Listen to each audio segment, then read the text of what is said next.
لبيك اللهم لبيك لبيك لا شريك لك لبيك إن الحمد والنعمة لك والملك لا شريك لك لبيك اللهم لبيك لبيك لا شريك لك لبيك إن الحمد والنعمة لك والملك لا شريك لك لبيك اللهم لبيك لبيك لا شريك لك لبيك إن الحمد والنعمة لك والملك لا شريك لك لبيك اللهم لبيك لبيك لا شريك لك لبيك إن الحمد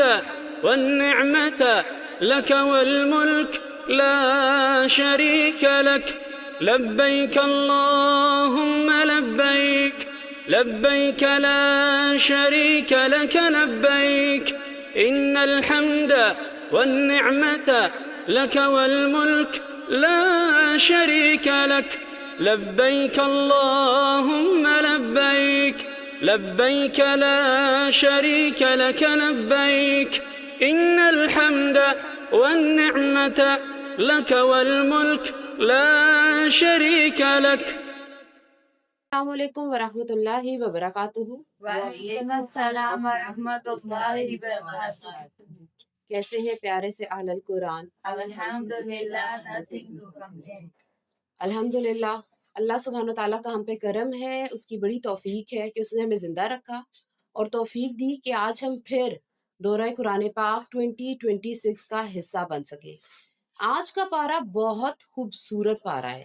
اللہ سبحانہ تعالیٰ کی تو ہر آیت ہی بہت خوبصورت ہے، لیکن اس پارے میں آپ کو اتنے زیادہ آنسرز ملیں گے آپ کے گھر کے معاملات کے بارے میں، آپ کے اپنے نفس کو کنٹرول کرنے کے معاملے میں، اور ہمیں being Muslims and if we claim to be مومن ہمیں کیسا ہونا چاہیے اس چیز کے بارے میں.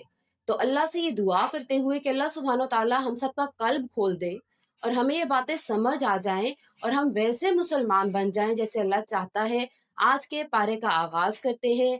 الحمدللہ رب العالمین نحمدہ ونستعینہ ونستغفرہ ونؤمن بہ ونتوکل علیہ ونعوذ باللہ من شرور انفسنا ومن سیئات اعمالنا من یہدہ اللہ فلا مضل لہ ومن یضلل فلا ہادی لہ واشہد ان لا الہ الا اللہ وحدہ لا شریک لہ واشہد ان سیدنا محمدا عبدہ ورسولہ. ربی اشرح لی صدری ویسر لی امری واحلل عقدۃ من لسانی یفقہوا قولی.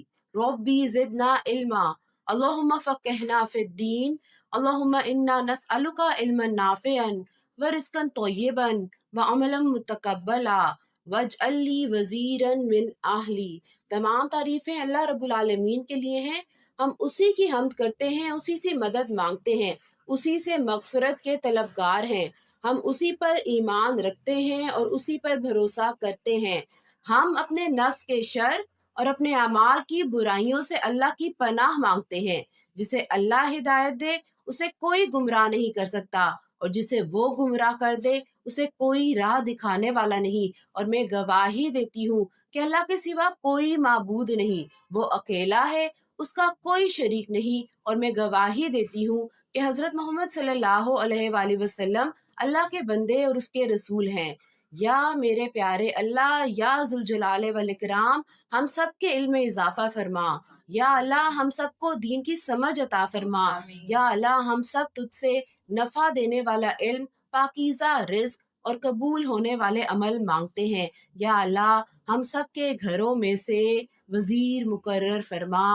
آمین یا رب العالمین. پارہ نمبر 6 قرآن کریم کا نہایت سبق آموز اور اصلاحی پیغام لیے ہوئے ہے. اس پارے کی ابتدا سورہ نساء کی آیات سے ہوتی ہے جن میں معاشرتی اصلاح، عدل و انصاف، انسانی تعلیمات کی پاکیزگی پر خاص زور دیا گیا ہے. اللہ تعالیٰ واضح فرماتے ہیں کہ وہ ظلم، نا انصافی اور برائیوں کو پسند نہیں فرماتا. پارے کا نام ہے لا یحب اللہ، اللہ پسند نہیں فرماتا. تو پورا پارا آپ کو بتائے گا ان باتوں کے بارے میں جو اللہ کو پسند نہیں ہے. ہم کہتے ہیں اللہ سبحانہ و تعالیٰ ہم آپ سے بہت پیار کرتے ہیں، اللہ تعالیٰ وی لو یو، اور جو آپ کا محبوب ہوتا ہے آپ ہمیشہ چاہتے ہیں آپ کوئی ایسا کام نہ کرے کہ آپ کے محبوب کو پسند نہ آئے. تو یہ پارا ہمیں تمام وہ کرائٹیریا دے گا جس سے ہم نے پرہیز کرنا ہے تاکہ ہم اللہ کے پسندیدہ بندوں میں شامل ہو جائیں. اللہ تعالیٰ منافقت، خیانت اور جھوٹے الزامات لگانے والوں کی مذمت کرتے ہیں اور اہل ایمان کو سچائی، ایمانت اور انصاف کا راستہ اختیار کرنے کی تلقین فرماتے ہیں. اللہ سبحانہ و تعالیٰ ہمیں یہ بتاتا ہے کہ توبہ کا در ہمیشہ کھلا ہے، جب چاہو اس کے در پہ آ جاؤ، وہ توبہ قبول کرے گا. یہ پارا ہمیں یہ سبق دیتا ہے کہ ایک مسلمان کی پہچان صرف اس کے عقیدے سے نہیں بلکہ اس کے اخلاق، معاملات اور دوسروں کے ساتھ رویے سے ہوتی ہے. اللہ تعالیٰ ان لوگوں کو پسند کرتا ہے جو عدل قائم کرتے ہیں، دوسروں کے حقوق ادا کرتے ہیں اور اپنے دلوں کو کینہ، حسد اور منافقت سے پاک رکھتے ہیں. اور ایک بہت پیاری نظم اور جو مجھے لگتا ہے کہ اس پارے کی تھیم ہے، آئیے اس کو شیئر کرتے ہیں. کسی بشر میں ہزار خامی، اگر جو دیکھو تو چپ ہی رہنا. کسی بشر کا جو راز پاؤ یا عیب دیکھو تو چپ ہی رہنا. اگر منادی کو لوگ آئیں تمہیں کریدے تمہیں منائیں. تمہاری ہستی کے گیت گائیں تمہیں کہے کہ بشر میں دیکھی برائیوں کو بیان کر دو تو چپ ہی رہنا. جواز یہ ہے، دلیل یہ ہے، ضعیف لمحوں کی لغزشوں کو، حرام ناتے کی قربتوں کو، ہماری ساری حماقتوں کو، ہماری ساری خباثتوں کو. وہ جانتا ہے، وہ دیکھتا ہے، مگر وہ چپ ہے.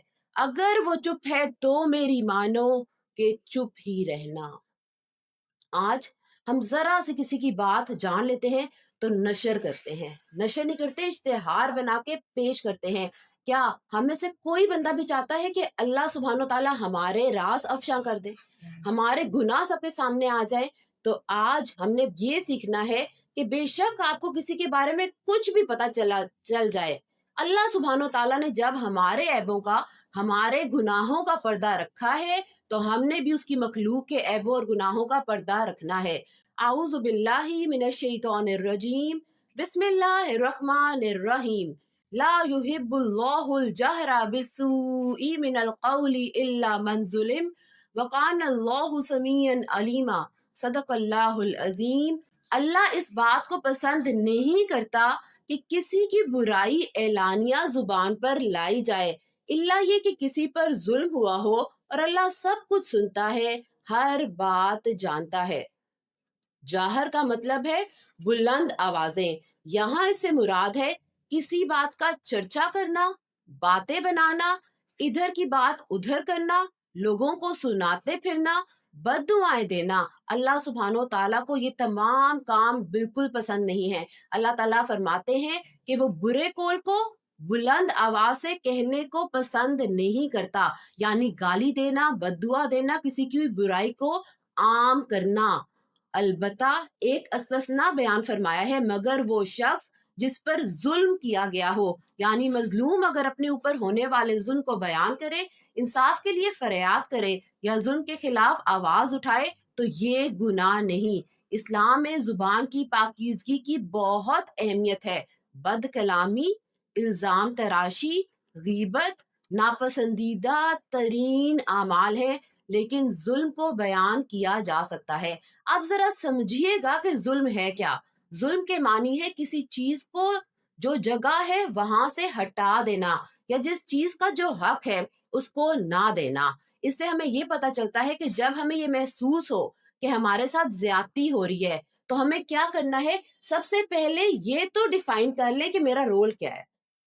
موسٹ آف دا ٹائم عورتوں کو لگتا ہے ہم پہ بڑا ظلم ہو رہا ہے. تو جب ایسا فیل ہو رہا ہو، کیونکہ شیطانی کام بھی ہو سکتا ہے وسوسہ ہو، تو آپ نے کیا کرنا ہے، سب سے پہلے آپ نے ڈیفائن کرنا ہے کہ میرا ریلیشن شپ اس سچویشن میں کیا ہے، میرا رول کیا ہے. پھر آپ نے دیکھنا ہے کہ اللہ سبحانہ و تعالیٰ نے ہم پہ کیا ذمہ داریاں ڈالی ہیں. میرے حق کیا ہیں وہ تو سب کو پتا ہے، لیکن میرے فرائض کیا ہیں، اور میرے فرائض میں کس ڈائریکشن میں جا رہی ہوں, اس پرٹیکولر رول میں ہوتے ہوئے میں کیا کر رہی ہوں. پھر میں نے سوچنا ہے کہ اچھا اب میں دیکھوں کہ میری کہاں کمیاں ہیں, کوتاہیاں ہیں, کیا واقعی مجھ پہ ظلم ہو رہا ہے. اور 99% آپ کو جواب ملے گا نہیں, مجھ پہ ظلم نہیں ہو رہا. پھر ہم نے کیا کرنا ہے کہ ہمارے اندر اللہ نے سب نے سکلز دیے ہوئے ہیں, ہم نے دیکھنا ہے اپنے سکلز کو یوٹیلائز کرنا ہے اور اپنے معاملات کو سدھارنا ہے. اگر کوئی معاملہ نہیں سدھرا تو کیا کرنا ہے, زور زور سے شور مچانا ہے, جا کے دوسروں کے گھروں میں بات کرنی ہے, جس کے بارے میں ہے جا کے اس کا اشتہار بنانا ہے. اس چیز سے اللہ نے منع کیا ہے.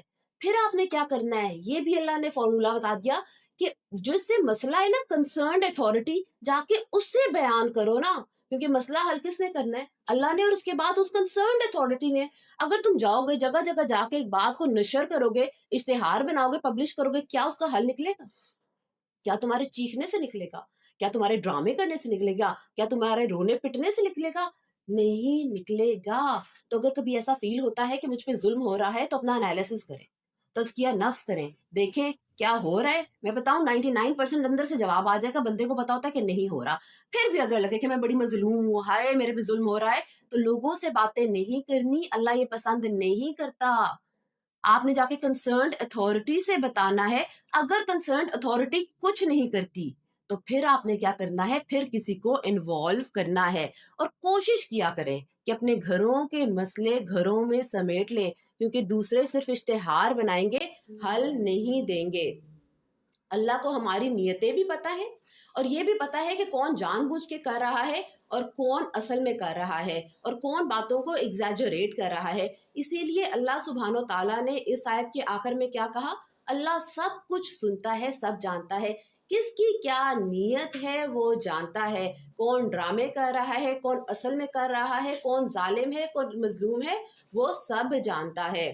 رسول اللہ صلی اللہ علیہ وآلہ وسلم نے فرمایا, میں اس شخص کے لیے جنت کے اطراف میں ایک گھر کا ضامن ہوں جس نے حق پر ہوتے ہوئے بھی جھگڑا چھوڑ دیا, اور اس شخص کے لیے جنت کے درمیان میں گھر کا ضامن ہوں جس نے مذاق کے طور پر بھی جھوٹ کا ارتکاب نہ کیا, اور اس شخص کے لیے جنت کے بلند ترین حصے میں گھر کا ضامن ہوں جس کا اخلاق اچھا ہوا.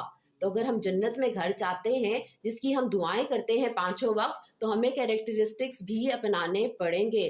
اگر تم کوئی نیک کام اعلانیہ کرو یا خفیہ طور پر کرو یا کسی کی برائی کو معاف کر دو تو بہتر ہے, کیونکہ اللہ بہت معاف کرنے والا ہے, اگرچہ سزا دینے پر پوری قدرت رکھتا ہے. اللہ سبحانہ و تعالیٰ نے ان آیات میں 3 مرتبے بیان فرمائے ہیں. اول یہ ہے کہ انتقام لینا جائز ہے, آپ انتقام لے سکتے ہیں. دوسرا یہ کہ معاف کر دینا یہ اہل ہمت کی شان ہے. تیسرا یہ کہ برائی کرنے والے سے اچھا سلوک اور احسان کرنا یہ اہل عزم اور کاملین کی شان ہے. تو آپ نے خود فیصلہ کرنا ہے کہ میں نے کیا کرنا ہے. میں نے انتقام لینا ہے, انتقام دنیا میں لے بھی لیا, ٹھیک ہے آپ کو گناہ نہیں ہوگا, لیکن آپ کو کوئی فائدہ بھی تو نہیں ہو رہا. دوسرا کیا ہے کہ آپ نے معاف کر دیا, آپ نے بڑی ہمت دکھائی, آپ نے کہا اٹس اوکے, لیکن صرف منہ سے نہیں, دل سے بھی آہستہ آہستہ اس کو صاف کرنا ہے. اور تیسرا درجہ کیا ہے کہ آپ نے معاف بھی کر دیا اور پھر آپ نے اتنے اچھے اخلاق سے, اچھے طریقے سے اس کا کام کیا, تو یہ کاملین کا مقام ہے. حضرت ابو ہریرہ رضی اللہ تعالیٰ عنہ سے روایت ہے, آپ صلی اللہ علیہ وآلہ وسلم نے ارشاد فرمایا, حضرت موسیٰ علیہ السلام نے عرض کی, اے میرے رب, تیرے بندوں میں کون تیری بارگاہ میں زیادہ عزت والا ہے؟ ہم سب کو بڑا شوق ہے کہ ہماری عزت ہو, شہرت, ہم جہاں جائیں آگے پیچھے لوگ پھریں. اللہ سبحانہ و تعالیٰ جس کی تمام عزت ہے, ان سے سوال کیا گیا کہ تیری بارگاہ میں زیادہ عزت والا کون ہے؟ اللہ تعالیٰ نے ارشاد فرمایا, وہ بندہ جو بدلہ لینے پہ قادر ہونے کے باوجود معاف کر دے. اس کی عزت اللہ سبحانہ و تعالیٰ کے دربار میں سب سے زیادہ ہوتی ہے. تو پھر کیا کرنا ہے؟ دل بڑے کرنے, اپنے دماغوں کو بڑا کرنا ہے اور اللہ کے لیے معاف کرنا ہے. اور جب بھی اللہ کے لیے معاف کیا کریں تو اللہ سے دعا کیا کریں, کیا اللہ میں نے آپ صلی اللہ علیہ وسلم کی حدیث سنی, مجھے اس پہ پتا تھا کہ یہ حق ہے, یا اللہ مجھے اس کا بہترین اجر دینا. اور پھر بھی اگر وہ بندہ آپ سے اچھا سلوک نہ کرے تو پھر کیا کرنا ہے؟ گلے شکوے کرنے ہیں اللہ تعالیٰ سے؟ نہیں. آپ نے یہ عمل کیا معاف کرنے کا, کس کے لیے کیا؟ اللہ کے لیے. تو پھر اجر بھی کس سے چاہیے؟ صرف اللہ سے, لوگوں سے نہیں. جو لوگ اللہ اور اس کے رسولوں کا انکار کرتے ہیں اور اللہ اس کے رسولوں کے درمیان فرق کرنا چاہتے ہیں, کہتے ہیں کہ کچھ رسولوں پر تو ہم ایمان لاتے ہیں اور کچھ کا انکار کرتے ہیں, اور اسی طرح وہ چاہتے ہیں کہ کفر و ایمان کے درمیان ایک بیچ کی راہ نکال لیں. یہ آیت خاص طور پر یہود و نصارہ کے طرز عمل کی طرف اشارہ کرتی ہے, جو بعض انبیاء پر ایمان لاتے تھے اور بعض یعنی خصوصاً حضرت محمد صلی اللہ علیہ وآلہ وسلم کا انکار کرتے تھے. اللہ تعالیٰ واضح فرما رہا ہے کہ اللہ پر ایمان اور تمام رسولوں پر ایمان ایک دوسرے سے جدا نہیں ہو سکتے. جو شخص یہ کہے کہ ہم کچھ کو مانتے ہیں اور کچھ نہیں مانتے, یعنی سلیکٹیولی چوز کرتے ہیں, اللہ کہہ رہے ہیں یہ الاؤ نہیں ہے. تفریق بین الرسل کیا جائز ہے؟ نہیں ہے. تفضیل قرآن سے ثابت ہے. ایسے لوگ صحیح معنی میں کافر ہیں, اور کافروں کے لیے ہم نے ذلت آمیز عذاب تیار کر رکھا ہے. دین کو اپنی مرضی کے مطابق قبول کرنا اصل میں دین کا رد ہے, پک اینڈ چوز نہیں کرنا. اور جو لوگ اللہ پر اور اس کے رسولوں پر ایمان لائیں اور ان میں سے کسی کے درمیان فرق نہ کریں, تو اللہ ایسے لوگوں کو ان کا اجر عطا کرے گا, اور اللہ بہت معاف کرنے والا بڑا مہربان ہے. آگے بنی اسرائیل کے واقعات کا اعادہ ہے. اے پیغمبر, اہل کتاب تم سے جو مطالبہ کر رہے ہیں کہ تم ان پر آسمان سے کوئی کتاب نازل کرواؤ, تو یہ کوئی نئی بات نہیں, کیونکہ یہ لوگ تو موسیٰ سے اس سے بھی بڑا مطالبہ کر چکے ہیں. چنانچہ انہوں نے موسیٰ سے کہا کہ ہمیں اللہ کھلی آنکھوں سے دکھاؤ. چنانچہ ان کی سرکشی کی وجہ سے ان کو بجلی کی کڑک نے آ پکڑا. پھر ان کے پاس جو کھلی نشانیاں آئیں, اس کے بعد بھی انہوں نے بچھڑے کو معبود بنا لیا تھا. اس پر بھی ہم نے انہیں معاف کر دیا, اور ہم نے موسیٰ کو واضح اقتدار عطا کیا. یہاں پر جیسے ہم ظلم کی بات شروع سے ہی کر رہے ہیں پارے کی, تو یہاں پہ قوموں کے ظلم دکھائے جا رہے ہیں کہ قوم کیا کیا باتیں کرتی تھی, کیسے کیسے ڈیرنگ ہو جاتی تھی. اللہ سبحانہ و تعالیٰ کے بنائے ہوئے سسٹم اور قانون کے تحت اگر ہم عمل نہیں کر رہے تو یہ بھی قوم کا ظلم ہے. اور ہم نے کوہ طور کو ان پہ بلند کر دیا, اور ان سے عہد لیا تھا کہ ہم نے ان سے کہا تھا کہ شہر کے دروازے میں جھکے ہوئے سروں کے ساتھ داخل ہوتے, اور ان سے کہا تھا کہ تم سنیچر کے دن کے بارے میں حد سے نہ گزرنا, اور ہم نے ان سے بہت پکا عہد لیا تھا. پھر ان کے ساتھ جو کچھ ہوا وہ اس لیے کہ انہوں نے اپنا عہد توڑا, اللہ کی بات کا انکار کیا, انبیاء کو ناحق قتل کیا, اور یہ کہا کہ ہمارے دلوں پر غلاف چڑھا ہوا ہے. حالانکہ حقیقت یہ ہے کہ ان کے کفر کی وجہ سے اللہ نے ان کے دلوں پر مہر لگا دی ہے, اس لیے وہ تھوڑی سی باتوں کے سوا کسی بات پر ایمان نہیں لاتے. بار بار یہودی کہتے تھے کہ ہمارے میں نبوت کیوں نہیں آئی, ہمارے میں رسالت کیوں نہیں آئی, کیوں ہمارے میں آخری نبی نہیں آیا, کیوں اسماعیل کی نسل سے آیا. تو اللہ سبحانہ تعالیٰ ان تمام باتوں کا جواب دے رہے ہیں, تمام جو انہوں نے غلطیاں کی وہ بتا رہے ہیں, اور ان کو جواب دیا جا رہا ہے. اور اس لیے کہ انہوں نے کفر کا راستہ اختیار کیا اور مریم پر بڑے بھاری بہتان کی بات کہی. یہ آیت یہود کے دو بڑے جرائم بیان کرتی ہے. پہلا کام انہوں نے کیا کیا, انہوں نے کفر کیا, یعنی اللہ کی نشانیاں اور انبیاءوں کا انکار کیا. اور دوسرا کیا کیا کہ سیدنا مریم علیہ السلام پر نعوذ باللہ بدکاری کا الزام لگایا, اور یہ کہا کہ ہم نے اللہ کے رسول مسیح عیسیٰ ابن مریم کو قتل کر دیا تھا. حالانکہ نہ انہوں نے عیسیٰ علیہ السلام کو قتل کیا تھا, نہ انہیں سولی دے پائے تھے, بلکہ انہیں اشتباہ ہو گیا تھا. اور حقیقت یہ ہے کہ جن لوگوں نے اس بارے میں اختلاف کیا ہے وہ اس سلسلے میں شک کا آشکار ہوئے, انہیں گمان کے پیچھے چلنے کے سوا اس بات کا کوئی علم حاصل نہیں ہے. اور یہ بالکل یقینی بات ہے کہ وہ عیسیٰ علیہ السلام کو قتل نہیں کر پاتے, بلکہ اللہ نے انہیں اپنے پاس اٹھا لیا تھا. اور اللہ بڑا صاحب اقتدار, بڑا حکمت والا ہے. اور اہل کتاب میں سے کوئی ایسا نہیں جو اپنی موت سے پہلے ضرور بالضرور عیسیٰ علیہ السلام پر ایمان نہ لائے, اور قیامت کے دن وہ ان لوگوں کے خلاف گواہ بنیں گے. ایک حدیث میں آتا ہے کہ رسول اللہ صلی اللہ علیہ وسلم نے فرمایا, قیامت کے سے پہلے اللہ تعالیٰ عیسیٰ ابن مریم کو بھیج دیں گے, اور وہ دمشق کے مشرقی حصے میں سفید میناروں کے پاس زرد رنگ کے 2 کپڑوں میں ملبوس 2 فرشتوں کے پروں پر اپنے ہاتھ رکھے ہوئے اتریں گے. جب وہ سر جھکائیں گے تو ایسا محسوس ہوگا کہ قطرے ٹپک رہے ہیں, اور جب سر اٹھائیں گے تو موتی کی طرح قطرے ڈھلکنا شروع ہو جائیں گے, اور ان کی سانس کی ہوا جس کافر تک پہنچے گی وہ زندہ نہ بچے گا, جبکہ ان کی سانس حد نگاہ تک پہنچے گی. پھر ابن مریم دجال کا پیچھا کریں گے اور لد جو کہ فلسطین میں ایک مقام ہے اس کے دروازے پر اسے جا پکڑیں گے اور اس کو قتل کر ڈالیں گے۔ ہم سب کے لیے ان آیتوں میں ضروری بات کیا ہے کہ ہم یہ یقین رکھیں کہ عیسیٰ علیہ السلام نے واپس دنیا میں آنا ہے، اور جو تمام واقعات ہیں ہمیں چاہیے ہم ان کو پڑھیں، ساتھ ساتھ اپنے بچوں سے بھی شیئر کریں، کیونکہ یہ تمام واقعات ہمارے عقیدہ آخرت کو مضبوط کریں گے۔ غرض یہودیوں کی سنگین زیادتی کی وجہ سے ہم نے ان پر وہ پاکیزہ چیزیں حرام کر دی جو پہلے ان کے لیے حلال کی گئی تھیں، اور اس کے لیے وہ بکثرت لوگوں کو اللہ کے راستے سے روکتے تھے۔ اللہ تعالیٰ کی ایک سنت یہ بھی ہے کہ کوئی قوم اگر کسی معاملے میں حد سے گزرتی ہے تو سزا کے طور پر اس کی حلال چیزوں کی بھی اللہ سبحانہ تعالیٰ حرام قرار دے دیتا ہے اور ان سے محروم کر دیتا ہے۔ ہم نے دیکھا ہے کہ حضرت یعقوب علیہ السلام نے ذاتی وجوہات کی بنا پر اونٹ کا گوشت کھانا چھوڑ دیا، بنی اسرائیل نے خود ہی کہہ دیا یہ حرام ہے اور اس کو اپنے اوپر حرام کر لیا، تو اللہ سبحانہ و تعالیٰ نے تورات میں اس کی صراحت نہیں کی کہ یہ حرام ہے یا نہیں ہے، بلکہ کہا ٹھیک ہے اگر تم لوگوں نے یہی کرنا ہے تو سزا بھگتو۔ حرام اور حلال کا فیصلہ کس نے کرنا ہے؟ اللہ سبحانہ و تعالیٰ نے۔ جس کو چیز کو اللہ نے حرام کیا وہ حرام ہے، جس کو حلال کیا وہ حلال ہے۔ اور سود لیا کرتے تھے حالانکہ انہیں اس سے منع کیا گیا تھا۔ کیا آج ہمیں بھی سود سے منع کیا گیا ہے؟ پکی بات ہے۔ ہم کیا کر رہے ہیں؟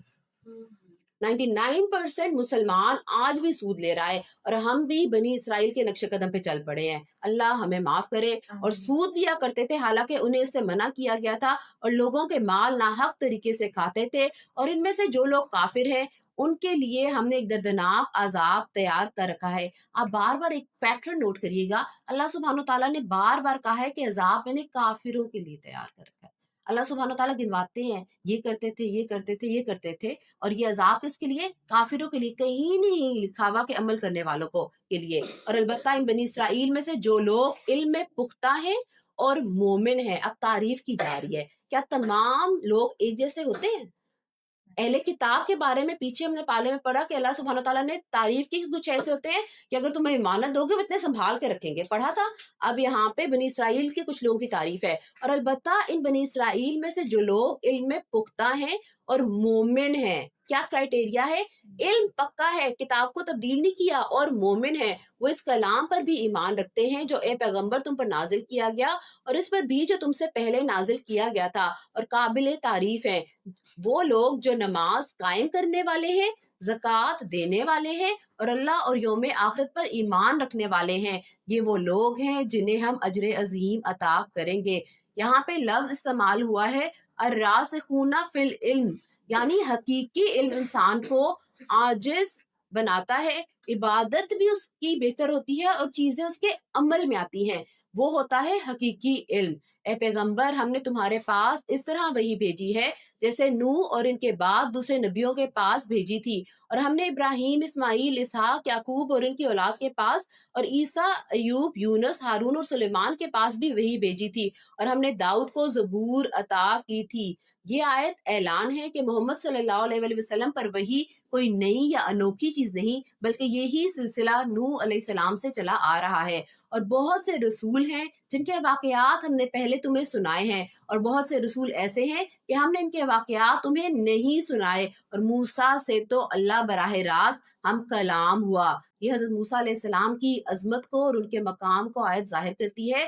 یہ سب رسول وہ تھے جو ثواب کی خوشخبری سنانے اور دوزخ سے ڈرانے والے بنا کر بھیجے گئے۔ رسولوں کا کام کیا تھا؟ رسولم مبشرین و منذرین، خوشخبری دیتے تھے کہ اگر عمل کرو گے جنت ملے گی، اور ڈراتے کیا تھے کہ اگر عمل نہیں کرو گے تو جہنم کے تمہارا مقدر ہو جائے گی۔ یہ سب رسول وہ تھے جو ثواب کی خوشخبری سنانے اور دوزخ سے ڈرانے والے بنا کر بھیجے گئے تھے، تاکہ ان رسولوں کے آ جانے کے بعد لوگوں کے پاس اللہ کے سامنے کوئی عذر باقی نہ رہے، اور اللہ کا اقتدار بھی کامل ہے، حکمت بھی کامل ہے۔ یہ کافر لوگ مانے یا نہ مانے، لیکن اللہ نے جو کچھ تم پہ نازل کیا ہے اس کے بارے میں وہ خود گواہی دیتا ہے کہ اس نے اسے اپنے علم سے نازل کیا ہے۔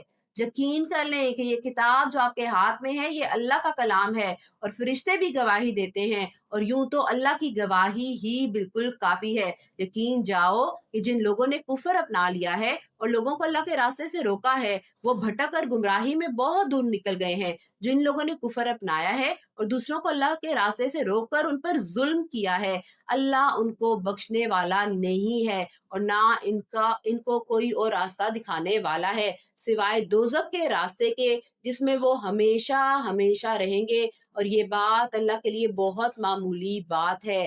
اے لوگوں، یہ رسول تمہارے پاس تمہارے پروردگار کی طرف سے حق لے کر آ گئے ہیں، اب ان پر ایمان لے آؤ کہ تمہاری بہتری اسی میں ہے، اور اگر اب بھی تم نے کفر کی راہ اپنائی تو خوب سمجھ لو کہ تمام آسمانوں اور زمین میں جو کچھ ہے اللہ ہی کا ہے، اور اللہ علم اور حکمت دونوں کا مالک ہے۔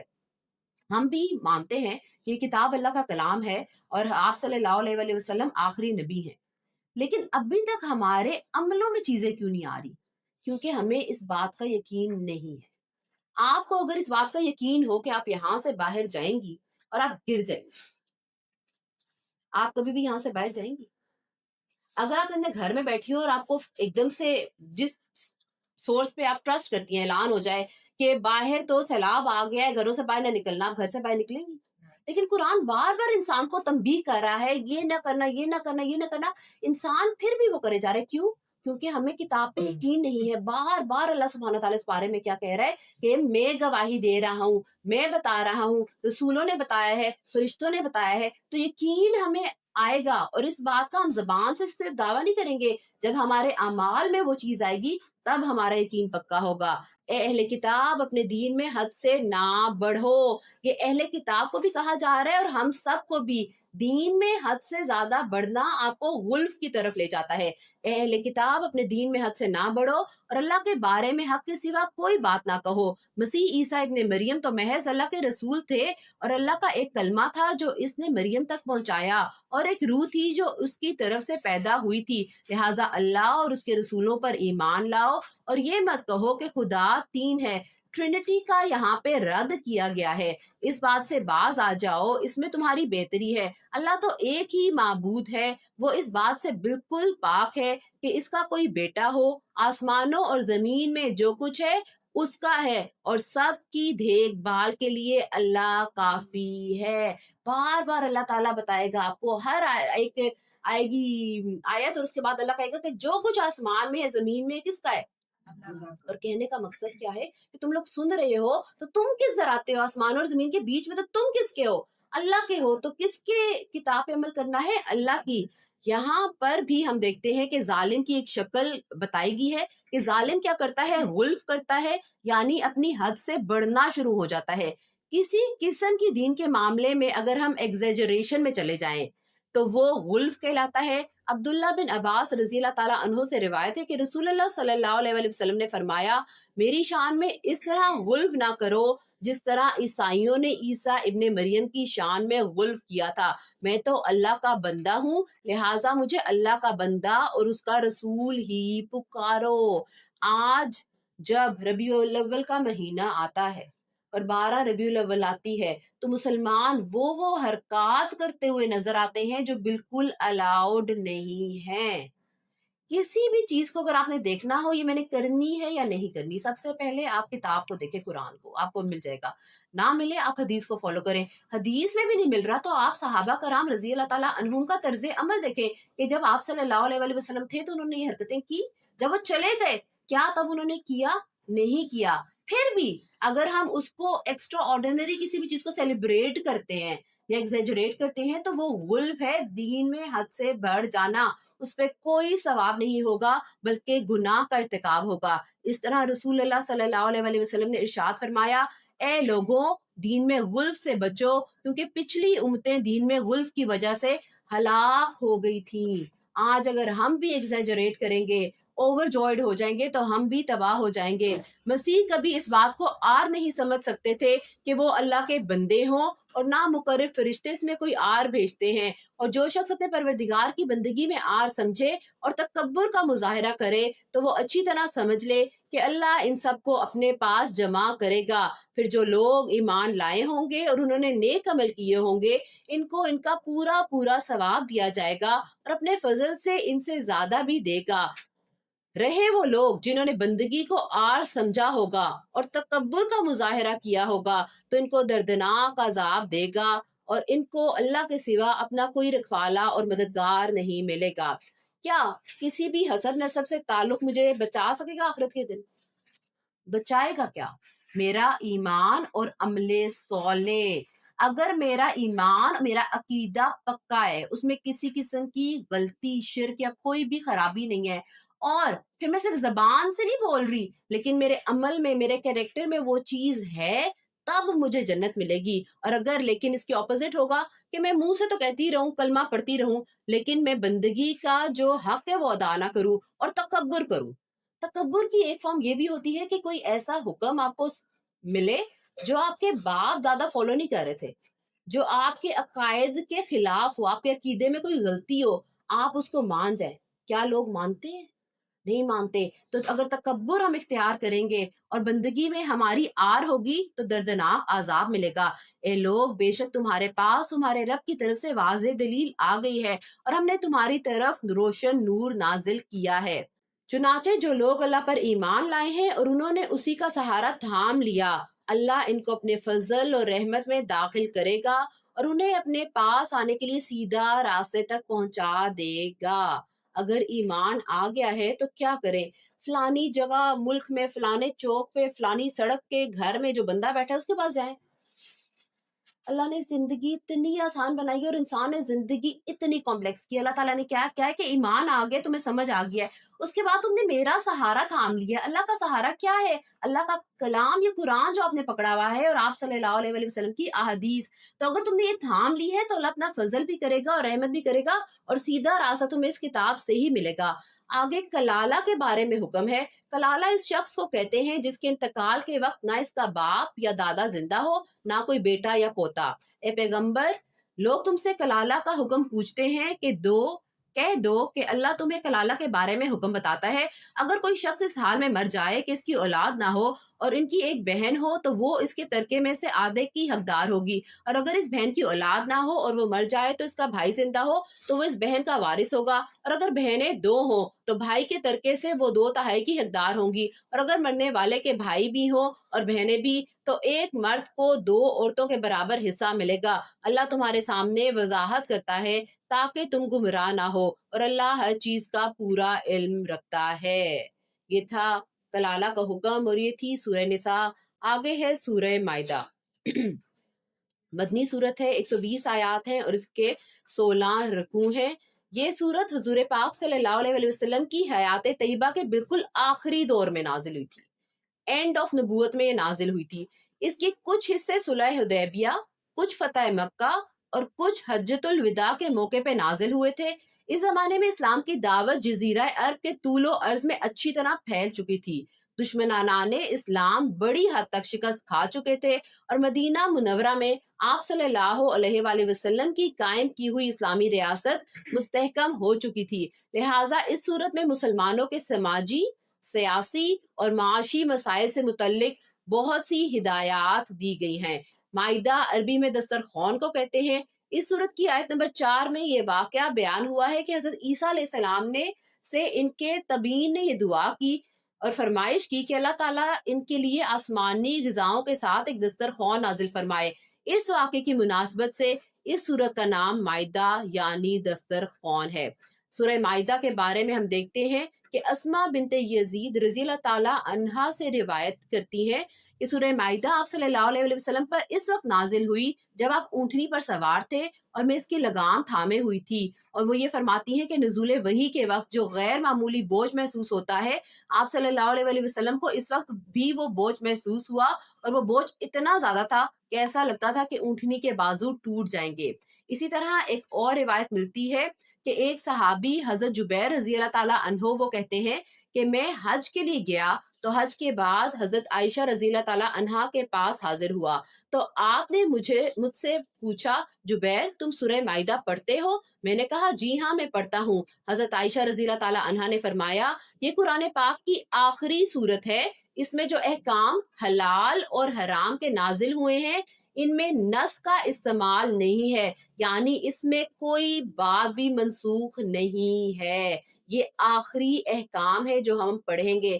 تو اس صورت میں جتنے احکام ہیں وہ ہم نے مسٹ فالو کرنے ہیں. شروع اللہ کے نام سے جو بڑا مہربان نہایت رحم کرنے والا ہے. یا ایھا الذین آمنوا اوفوا بالعقود، پہلا ہی حکم کیا آ گیا ہے؟ اے ایمان والوں معاہدوں کو پورا کرو. عقد کا مطلب ہوتا ہے گرا لگانا، نوٹ لگانا. تو یہاں یہ بات بتائی جا رہی ہے کہ جب عہد و پیمان کر لیتے ہیں تو ہم نے اس کو پورا کرنا ہے. اگر کوئی ایسا معاملہ ہوتا ہے ہم نے عہد کر لیا اور پورا نہیں کیا تو ہم گناہ گار ہوں گے. ایک بہت کامن پریکٹس جو ہمارے لیے تو ایک مذاق ہی بن گیا ہے کہ ہم فضول میں وعدے کرتے ہیں جو ہم نے پورے نہیں کرنے ہوتے. کوئی مجھے کہے گا آپ میرے گھر آئیں گی تو میں کہوں گی ہاں میں تو ضرور آؤں گی، اور مجھے پتا ہوتا ہے میں نے نہیں جانا. آپ کیوں لوگوں سے ڈرتے ہیں اور اللہ سے کیوں نہیں ڈرتے؟ آپ کہہ دینا کہ آئی ایم سو سوری، میری یہ مجبوری ہے، میں نہیں آ سکتی. آپ گناہ گار تو نہیں ہو رہے. اسی طرح کوئی چیز کوئی آپ سے مانگ رہا ہے، آپ کہتے ہیں ہاں میں تمہیں بعد میں دے دوں گی، لیکن دل میں کہہ رہے تھے ہم تو نہیں دیں گے. کسی قسم کا وعدہ مذاق میں بھی آپ نے کر دیا ہے اور دل سے آپ کو پتا تھا کہ آپ وہ پورا نہیں کر سکیں گے، اس پہ گناہ ہے. اللہ نے کیا کہا ہے کہ اگر ایمان والے ہو تو معاہدوں کو پورا کرو. یہ چھوٹی چھوٹی باتیں بھی اور بڑے بڑے ایگریمنٹس بھی جو کسی فرم کے ساتھ ہم کرتے ہیں. اگر میں نے کسی فرم کو جوائن کیا ہے، میں نے اس سے کانٹریکٹ کر لیا ہے، یہ کانٹریکٹ کر لیا کہ 2 سال تک میں یہ فرم نہیں چھوڑوں گی، میں نے سائن کر دیا، میں نے انہیں دے دیا. اس کے بعد سال گزرا، مجھے کوئی مسئلہ ہوا، میں غائب ہوگی، اور میں نے کہا کیا کر لیں گے، زیادہ سے زیادہ کیا کریں گے. ٹھیک ہے، ہو سکتا ہے دنیا میں وہ کچھ نہ کر سکیں، اللہ آخرت کے دن آپ کو پکڑے گا کیونکہ آپ نے معاہدہ کیا تھا. تو چھوٹے سے چھوٹے معاہدے سے بڑا معاہدہ یہاں پہ مراد ہے. تمہارے لیے وہ چوپائے حلال کر دیے گئے ہیں جو مویشیوں میں داخل ہیں یا ان کے مشابہ ہوں، سوائے ان کے جن کے بارے میں تمہیں پڑھ کر سنایا جائے گا، بشرطے کہ جب تم احرام کی حالت میں ہو اس وقت شکار کو حلال نہ کرو. بے شک اللہ جس چیز کا ارادہ کرتا ہے اس کا حکم دیتا ہے. عرب میں شکار ایسے تھا جیسے آج کل بچے ویڈیو گیمز کھیلتے ہیں، اس کے بغیر رہ سکتے ہیں؟ نہیں نا. تو وہ اسی طرح شکار کیا کرتے تھے. اللہ سبحانہ تعالیٰ نے حکم کیا دیا کہ اگر کسی نے احرام پہن لیا ہے تو پھر وہ شکار نہیں کرے گا. اے ایمان والوں نہ اللہ کی نشانیوں کی بے حرمتی کرو.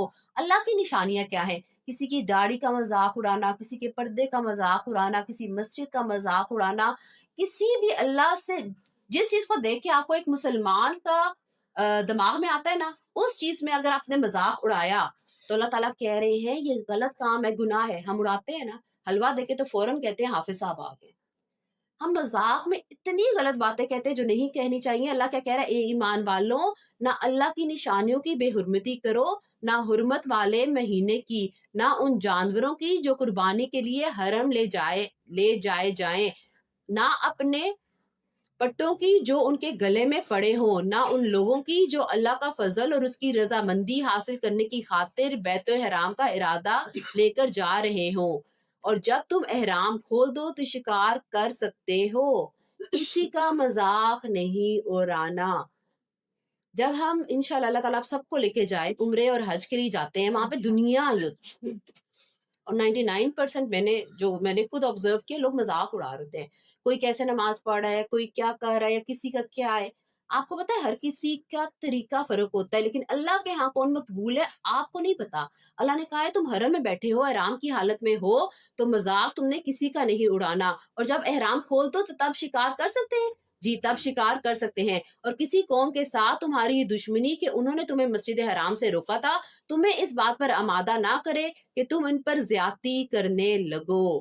کس کو روکا گیا تھا؟ آپ صلی اللہ علیہ وسلم کو کہ آپ عمرہ نہیں کریں گے. پھر جب انہیں اجازت مل گئی تو یہ بھی تنبیہ کی گئی کہ تمہیں روکا گیا تھا، اس بات کا گرج اپنے دل میں رکھ کے تم نے زیادتی نہیں کرنی. اور ہمارے لیے کیا سبق ہے؟ کسی بھی پچھلی بات کا گرج رکھ کے ہم نے اپنے مومن یا مسلمان بہن بھائی کے لیے کسی قسم کی زیادتی نہیں کرنی. اگر کریں گے تو گناہ گار ہوں گے. اور نیکی اور تقویٰ میں ایک دوسرے کے ساتھ تعاون کرو. برے کاموں میں تعاون نہیں کرنا. کس میں کرنا ہے؟ نیکی کرنے میں اور تقویٰ کرنے میں. اور گناہ اور ظلم میں تعاون نہ کرو اور اللہ سے ڈرتے رہو، بے شک اللہ کا عذاب بڑا سخت ہے. آگے 11 حرام چیزوں کا بیان ہے. تم پر مردار جانور اور خون اور سور کا گوشت اور وہ جانور حرام کر دیا گیا ہے جس پر اللہ کے سوا کسی اور کا نام پکارا گیا ہو، اور وہ جو گلا گھٹنے سے مرا ہو، اور جسے چوٹ مار کر ہلاک کیا گیا ہو، اور جو اوپر سے گر کر مرا ہو، اور جسے کسی جانور نے سینگ مار کر ہلاک کیا ہو، اور جسے کسی درندے نے کھا لیا ہو، الا یہ کہ تم اس کے مرنے سے پہلے اس کو ذبح کر چکے ہو، اور وہ جانور بھی حرام ہے جسے بتوں کی قربان گاہ پر ذبح کیا گیا ہو، اور یہ بات بھی تمہارے لیے حرام ہے کہ تم جوئے کے تیروں سے گوشت وغیرہ تقسیم کرو، یہ ساری باتیں سخت گناہ کی ہیں۔ آج کافر لوگ تمہارے دین کے مغلوب ہونے سے نا امید ہو گئے ہیں، لہٰذا ان سے مت ڈرو اور میرا ڈر دل میں رکھو۔ بار بار اللہ کہے گا کہ لوگوں سے کیا ہمیں ڈرنا ہے؟ نہیں، لوگوں سے نہیں ڈرنا، اللہ سے ڈرنا ہے۔ آیت نمبر 3 میں ایک بہت خوبصورت حصہ ہے اور وہ آ رہا ہے، یہودی لوگ عمر رضی اللہ تعالیٰ عنہ سے کہنے لگے کہ تم ایک ایسی آیت پڑھتے ہو کہ اگر یہ آیت ہم یہودیوں پہ نازل ہوتی تو ہم اسے عید یعنی جشن کا دن مقرر کر لیتے۔ عمر رضی اللہ تعالیٰ عنہ نے کہا، میں خوب جانتا ہوں کہ یہ آیت کب اور کہاں اتری اور اس وقت آپ صلی اللہ علیہ وآلہ وسلم کہاں تشریف رکھتے تھے، اور یہ آیت عرفہ کے دن اتری، اور اللہ کی قسم ہم اس وقت عرفات کے میدان میں تھے۔ آپ سب میں کس کس کو معلوم ہے وہ آیت کون سی ہے؟ کون بتائے گا؟ تم پر تمہارا دین مکمل کر دیا ہے۔ جی بالکل یہی آیت ہے، اور یہ آیت ہمارے لیے عید کے لیے ہے۔ کیوں؟ کیونکہ اب دین کمپلیٹ ہے۔ الیوم اکملت لکم دینکم واتممت علیکم نعمتی وردیت لکم الاسلام دینا۔ آج میں نے تمہارے لیے تمہارا دین مکمل کر دیا ہے، تم پر اپنی نعمت پوری کر دی ہے، اور تمہارے لیے اسلام کو دین کے طور پر ہمیشہ کے لیے پسند کر لیا ہے، لہٰذا اس دین کے احکام کی پوری پابندی کرو۔ فائنل ایڈیشن آ چکا ہے، فائنل بک آ چکی ہے، اب اس کو ہم نے اپنی زندگیوں میں اپلائی کرنا ہے۔ ہاں، جو شخص شدید بھوک کے عالم میں بالکل مجبور ہو جائے اور اس مجبوری میں ان حرام چیزوں میں سے کچھ کھا لے، بشرطے کہ گناہ کی رغبت کی بنا پر ایسا نہ کیا ہو، تو بے شک اللہ بہت معاف کرنے والا، بڑا مہربان ہے۔ حلال حرام کا فیصلہ کون کرتا ہے؟ اللہ سبحانہ تعالیٰ، اور وہ فیصلے ہو چکے ہیں۔ لوگ تم سے پوچھتے ہیں کہ ان کے لیے کون سی چیزیں حلال ہیں، کہہ دو کہ تمہارے لیے تمام پاکیزہ چیزیں حلال کی گئی ہیں۔ کیسے پتہ چلے گا کون سی چیزیں حلال ہوں؟ ایک وہ پاک ہو اور طیب ہو۔ پاک کیسے ہو؟ کہ ہمیں پتہ ہو کہ یہ صحیح ہے، دوسری حلال سورس سے وہ کمائی گئی ہو، اور جن شکاری جانوروں کو تم نے اللہ کے بتائے ہوئے طریقے کے مطابق سکھا کر شکار کے لیے سدھا لیا ہو، وہ جس جانور کو شکار کر کے تمہارے لیے روک رکھے، ان میں سے تم کھا سکتے ہو، اور اس پر اللہ کا نام لیا کرو اور اللہ سے ڈرتے رہو، اللہ جلد حساب دینے والا ہے۔ نبی کریم صلی اللہ علیہ وآلہ وسلم نے فرمایا، جب تم اپنے سدھارے ہوئے کتوں کو چھوڑو اور ان پر اللہ کا نام لے لو تو ان کا کیا ہوا شکار تم کھا سکتے ہو۔ اب بہت سے لوگ ifs اینڈ بٹس میں پڑ جاتے ہیں، لیکن کیوں؟ کتا تو ہم نہیں رکھ سکتے، ہم اسے پال نہیں سکتے، ہم گھر میں نہیں رکھ سکتے، نہیں فرشتے نہیں آتے، تو آپ کہہ رہے ہیں کہ جو پکڑ کے لائے اسے کھا لو۔ جو حکم آ گیا ہم نے اس پہ کوشچن کرنا ہے؟ نہیں، اپنی عقل اور وضاحت پیش نہیں کرنی، بس ماننا ہے۔ آج تمہارے لیے پاکیزہ چیزیں حلال کر دی گئی ہیں، اور جن لوگوں کو تم سے پہلے کتاب دی گئی تھی ان کا کھانا بھی تمہارے لیے حلال ہے، اور تمہارا کھانا ان کے لیے حلال ہے۔ اہل کتاب کے ساتھ آپ کھانا کھا سکتے ہیں، نیز مومنوں میں سے پاک دامن عورتیں بھی، اور ان لوگوں میں سے پاک دامن عورتیں بھی تمہارے لیے حلال ہیں جن کو تم سے پہلے کتاب دی گئی تھی، جبکہ تم نے ان کو نکاح کی حفاظت میں لانے کے لیے ان کے مہر دے دیے ہوں، نہ تو بغیر نکاح کے صرف ہوس سے نکالنا مقصود ہو اور نہ خفیہ آشنائیاں پیدا کرنا۔ اہل کتاب عورتوں سے آپ نکاح کر سکتے ہیں، لیکن کیا دوستی کر سکتے ہیں؟ نہیں کر سکتے، اور نکاح کے وہی رولز ہوں گے جو مسلمان عورت کے لیے ہے۔ پہلے پرپوزل جائے گا، اس کے بعد مہر مقرر کیا جائے گا، آپ کی نیت کیا ہوگی کہ گھر بسانا ہے، صرف ٹیمپریری نکاح نہیں کرنا، اور دوسرا کیا ہے کہ خفیہ دوستیاں کیا کرنا الاؤ اسلام میں ہرگز الاؤ نہیں ہے۔ اور جو شخص ایمان سے انکار کرے اس کا سارا کیا دھرا غارت ہو جائے گا، اور آخرت میں اس کا شمار خسارہ اٹھانے والوں میں ہوگا۔ آگے وضو کے فرائض ہیں۔ اے ایمان والوں، جب تم نماز کے لیے اٹھو تو اپنے چہرے اور کونیوں تک اپنے ہاتھ دھو لو، اور اپنے سروں کا مسح کرو، اور اپنے پاؤں بھی ٹخنوں تک دھو لو۔ حضرت ابو ہریرہ رضی اللہ تعالیٰ عنہ سے روایت ہے، رسول اللہ صلی اللہ علیہ وآلہ وسلم نے فرمایا، جب کوئی مسلمان وضو کرتا ہے اور اپنا چہرہ دھوتا ہے تو چہرے کے وہ تمام گناہ نکل جاتے ہیں جو آنکھوں سے کیے گئے ہوں، یہاں تک کہ وہ پاک ہو جاتا ہے۔ حضرت ابو ہریرہ رضی اللہ تعالیٰ عنہ روایت کرتے ہیں کہ نبی کریم صلی اللہ علیہ وسلم نے فرمایا، میری امت قیامت کے دن وضو کے اثر سے چمکتے ہوئے چہرے، ہاتھ اور پاؤں کے ساتھ آئے گی۔ آج کل ٹھنڈ ہے، وضو کرنا مشکل لگتا ہے، لیکن وضو کی فضیلت کو یاد کرتے ہوئے خوشی خوشی وضو کیا کریں۔ اور اگر تم جنابت کی حالت میں ہو تو سارے جسم کو غسل کے ذریعے خوب اچھی طرح پاک کرو، یعنی جنابت کے بعد غسل فرض ہے۔ اور اگر تم بیمار ہو یا سفر پر ہو تو تم میں سے کوئی قضائے حاجت کر کے آیا ہو یا تم نے عورتوں سے جسمانی ملاپ کیا ہو اور تمہیں پانی نہ ملے تو پاک مٹی سے تیمم کرو اور اپنے چہروں اور ہاتھوں کا اس مٹی سے مسح کر لو۔ یہ احکام ہم پیچھے پڑھ چکے ہیں۔ تیمم سے پہلے دل میں نیت کرنی ہے، ارادہ کرنا ہے کہ میں پاک ہو جاؤں گا، پھر مٹی سے اپنا چہرہ اور ہاتھ کونیوں تک آپ نے اس پاک مٹی کو لگانا ہے۔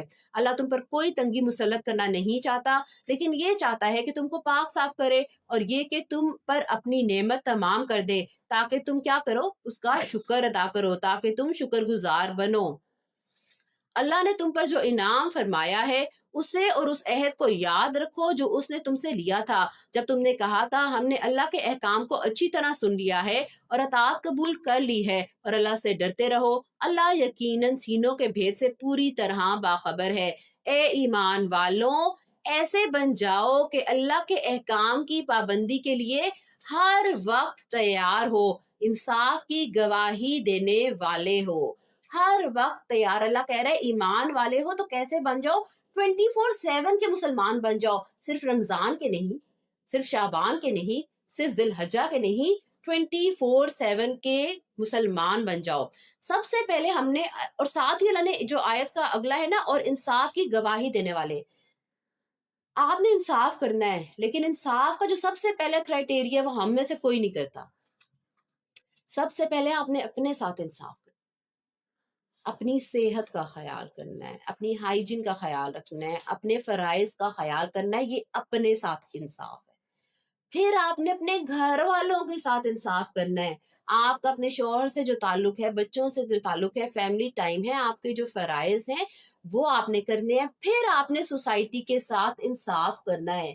یہاں پہ ہم باہر تو انصاف کرنے میں لگ جاتے ہیں، لیکن اپنے آپ کو بالکل اگنور کر دیتے ہیں، اور گھروں کا تو کوئی حال نہیں ہوتا۔ تو اللہ سبحانہ تعالیٰ نے کیا کہا ہے کہ اے ایمان والوں، ایسے بن جاؤ کہ اللہ کے احکام کی پابندی کے لیے ہر وقت تیار ہو۔ تیار وہ عورت ہوگی جس کی صحت ٹھیک ہوگی، جس کے مینٹلی وہ ایٹ پیس ہوگی، جس میں ہمت ہوگی، اور جب عورت میں ہمت ہوتی ہے تبھی اس کا گھر بھی چلتا ہے اور خاندان کا باقی نظام۔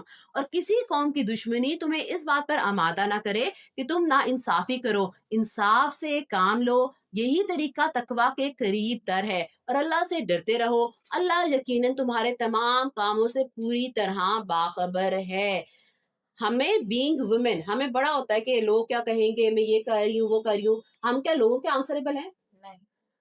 اللہ کے آنسریبل ہیں؟ کیا ہمیں فرق پڑتا ہے کہ اللہ کیا کہہ رہا ہے؟ نہیں پڑتا۔ ہماری نماز لیٹ ہو رہی ہے، ایک منٹ میں کھانا دے دوں، کھانا لیٹ ہو جائے گا۔ نماز کو تو اسپیسیفک وقت ہے، وہ نکل گیا تو آپ کیا کریں گے؟ قضا پڑھیں گے۔ کس کے لیے؟ دنیا کے کام کے لیے۔ ہم نے کیا کرنا ہے؟ ہر چیز میں اللہ کو پائرورٹائز کرنا ہے اور اس میں انصاف کرنا ہے۔ جو لوگ ایمان لائے ہیں اور جنہوں نے نیک عمل کیے ہیں، ایمان پلس عمل بہت ضروری ہے، اس بات کو گرا باندھ لیں، یہ ہم نے کرنا ہے۔ جو لوگ ایمان لائے ہیں اور جنہوں نے نیک عمل کیے ہیں، ان سے اللہ نے وعدہ کیا ہے کہ آخرت میں ان کو مغفرت اور زبردست ثواب حاصل ہوگا۔ اللہ اکبر کبیرہ۔ اگر آپ کا ایمان ہے اور عمل کی آپ پوری کوشش کر رہے ہیں تو پورا یقین رکھیں کہ انشاءاللہ اللہ آپ کے پچھلے گناہوں کو معاف کر دے گا اور زبردست ثواب بھی دے گا۔ اور جن لوگوں نے کفر اپنایا اور ہماری نشانیوں کو جھٹلایا وہ دوزخ کے باسی ہیں۔ اللہم لا تجلنا منہم۔ اے ایمان والوں، اللہ نے تم پر جو انعام فرمایا اس کو یاد کرو۔ جو کچھ لوگوں نے ارادہ کیا تھا کہ تم پر دست درازی کریں اور اللہ نے تمہیں نقصان پہنچانے سے ان کے ہاتھ روک دیے، اور اس نعمت کا شکر یہ ہے کہ اللہ کا روب دل میں رکھتے ہوئے عمل کرو، اور مومنوں کو صرف اللہ ہی پر بھروسہ کرنا چاہیے۔ اور یقیناً اللہ نے بنی اسرائیل سے عہد لیا تھا اور ہم نے ان میں سے 12 نگران مقرر کیے تھے، اور اللہ نے کہا تھا کہ میں تمہارے ساتھ ہوں اگر تم نے نماز قائم کی، زکوٰۃ ادا کی، میرے پیغمبروں پر ایمان لائے، عزت سے ان کا ساتھ دیا اور اللہ کو اچھا قرض دیا۔ اللہ کہہ رہا ہے میں ساتھ ہوں، لیکن تب کب؟ کرائٹیریا اس کا بھی، ہم عمل نہیں کرتے، ہم اللہ کی بات ہی مان رہے ہوتے اور کہتے ہیں اللہ تعالیٰ ہمارے ساتھ ہے، اللہ تعالیٰ ہمارے ساتھ ہے. اللہ نے بات تو کر رہا ہے بنی اسرائیل کی، لیکن ہمیں بھی بتا رہا ہے تب ساتھ ہوتا ہے اللہ جب انسان نماز قائم کرتا ہے، زکوٰۃ دیتا ہے، پیغمبروں پہ ایمان لاتا ہے اور ان کی بات مانتا ہے. اور یقیناً اللہ نے بنی اسرائیل سے عہد لیا تھا اور ہم نے ان میں سے 12 نگران مقرر کیے، اور اللہ نے کہا تھا کہ میں تمہارے ساتھ ہوں. اگر تم نے نماز قائم کی، زکوٰۃ ادا کی، میرے پیغمبروں پر ایمان لائے، عزت سے ان کا ساتھ دیا اور اللہ کو اچھا قرض دیا، تو یقین جانو کہ میں تمہاری برائیوں کا کفارہ کر دوں گا اور تمہیں ان باغات میں داخل کروں گا جن کے نیچے نہریں بہتی ہوں گی. پھر اس کے بعد بھی تم میں سے جو شخص کفر اختیار کرے گا تو در حقیقت وہ سیدھی راہ سے بھٹک جائے گا. اگر ہم عمل کریں گے تو اللہ کا ساتھ ہمارے ساتھ ہوگا، لیکن اگر عمل نہیں کریں گے تو دوزخ ہمارا مقدر بنے گی. پھر یہ ان کی عہد شکنی ہی تو تھی جس کی وجہ سے ہم نے ان کو اپنی رحمت سے دور کر دیا. اللہ سے وعدہ کیا ہے کہ اللہ میں تیری اطاعت کرتا ہوں، اللہ تعالیٰ میں آپ سے سب سے زیادہ پیار کرتا ہوں. اور توڑنا کیا ہے؟ اللہ کا حکم نہیں ماننا. پھر یہ ان کی عہد شکنی ہی تو تھی جس کی وجہ سے ہم نے ان کو اپنی رحمت سے دور کر دیا اور ان کے دلوں کو سخت بنا دیا. اللہ کی رحمت سے دوری تب ہوتی ہے جب اللہ کی بات نہیں مانتے، دل سخت ہو جاتے ہیں، وہ باتوں کو اپنے موقع محل سے ہٹا دیتے ہیں، اور جس بات کی ان کو نصیحت کی گئی ہے اس کا ایک بڑا حصہ بھلا چکے ہیں، اور ان میں سے کچھ لوگوں کو چھوڑ کر تمہیں آئے ہیں. آئے دن ان کی کسی نہ کسی خیانت کا پتہ چلتا ہے، لہٰذا فی الحال انہیں معاف کر دو اور درگزر سے کام لو، بے شک اللہ احسان کرنے والوں کو پسند کرتا ہے. اللہ سبحانہ وتعالیٰ بنی اسرائیل کی تمام جو ان میں فلاز تھے وہ بتا رہا ہے. وہ یہ بھی کرتے ہیں، وہ بات بھی نہیں سنتے، وہ عمل بھی نہیں کرتے، پھر کیا کرو؟ ان کے پیچھے پڑ جاؤ، انہیں مارو، انہیں تانے تو ایک دفعہ بھی اللہ نہیں کہے گا. کیا کرو؟ درگزر سے کام لو. کیوں؟ کیونکہ اللہ احسان کرنے والوں کو پسند کرتا ہے. ہم تو مسلمانوں کے ساتھ رہتے ہیں نا، ہمارے گھروں میں تو کافر اور عیسائی نہیں ہے. اللہ تعالیٰ کہتا ہے ان کے ساتھ بھی احسان کرو. تو اگر کسی نے ہمارے ساتھ کچھ برا کر دیا ہے یا کوئی انسان بھی کسی غلط طرز عمل پہ ہے تو ہمیں کیسے کام لینا ہے؟ تانے نہیں دینے، باتیں نہیں کسنی، زبان کو سخت نہیں کرنا، احسان سے کام لینا ہے. اور کس کے لیے احسان کرنا ہے؟ اللہ کے لیے. اور جن لوگوں نے کہا تھا کہ ہم نصرانی ہیں، ان سے بھی ہم نے عہد لیا تھا، پھر جس چیز کی ان کو نصیحت کی گئی تھی اس کا ایک بڑا حصہ وہ بھی بھلا بیٹھے، چنانچہ ہم نے ان کے درمیان قیامت کے دن تک کے لیے دشمنی اور بغض پیدا کر دیا، اور اللہ انہیں ان قریب بتا دے گا کہ وہ کیا کچھ کرتے رہے ہیں. اے اہل کتاب، تمہارے پاس ہمارے یہ پیغمبر آ گئے ہیں جو کتاب یعنی تورات اور انجیل کی بہت سی ان باتوں کو کھول کھول کر بیان کرتے ہیں جو تم چھپایا کرتے تھے. تورات اور انجیل کے وقت یہ مسئلہ ہوا تھا کہ جو کتاب تھی وہ صرف علماء کے پاس تھی، عام پبلک کے پاس کتاب نہیں تھی، تو وہ بہت سی باتوں کو چھپا دیتے تھے، امیروں کے انفلوئنس میں آ کے ان سے پیسے لے کے یا کچھ احکاموں کو تبدیل کرتے تھے. یہ اس کی بات کی گئی ہے. جب قرآن آیا تو اللہ نے تمام ان کی خیانتیں کھول کر بیان کر دی. ان باتوں کو کھول کھول کر بیان کرتے ہیں جو تم چھپایا کرتے تھے، اور بہت سی باتوں سے درگزر کر جاتے ہیں. تمہارے پاس اللہ کی طرف سے ایک روشنی آئی ہے. کون سی روشنی ہے بھائی؟ قرآن پاک جو آپ کے پاس بھی ہے، اور ایک ایسی کتاب جو حق کو واضح کر دینے والی ہے، جس کے ذریعے اللہ ان لوگوں کو سلامتی کی راہیں دکھاتا ہے جو اس کی خوشخبری کے طالب ہے، اور انہیں اپنے حکم سے اندھیریوں سے نکال کر روشنی کی طرف لاتا ہے اور انہیں سیدھے راستے کی ہدایت عطا فرماتا ہے. یقین جانیں جب تک میری زندگی قرآن سے نہیں جڑی تھی میں ڈپریشن، انزائٹی، لوگ کیا کہیں گے اور پتہ نہیں کس کس قسم کی دماغی پریشر میں تھی. کچھ سمجھ نہیں آتا تھا صحیح کیا ہے غلط کیا ہے. صحیح وہ لگتا تھا جس کو لوگ فالو کر رہے ہیں اور باقی کوئی ہوش ہی نہیں تھی.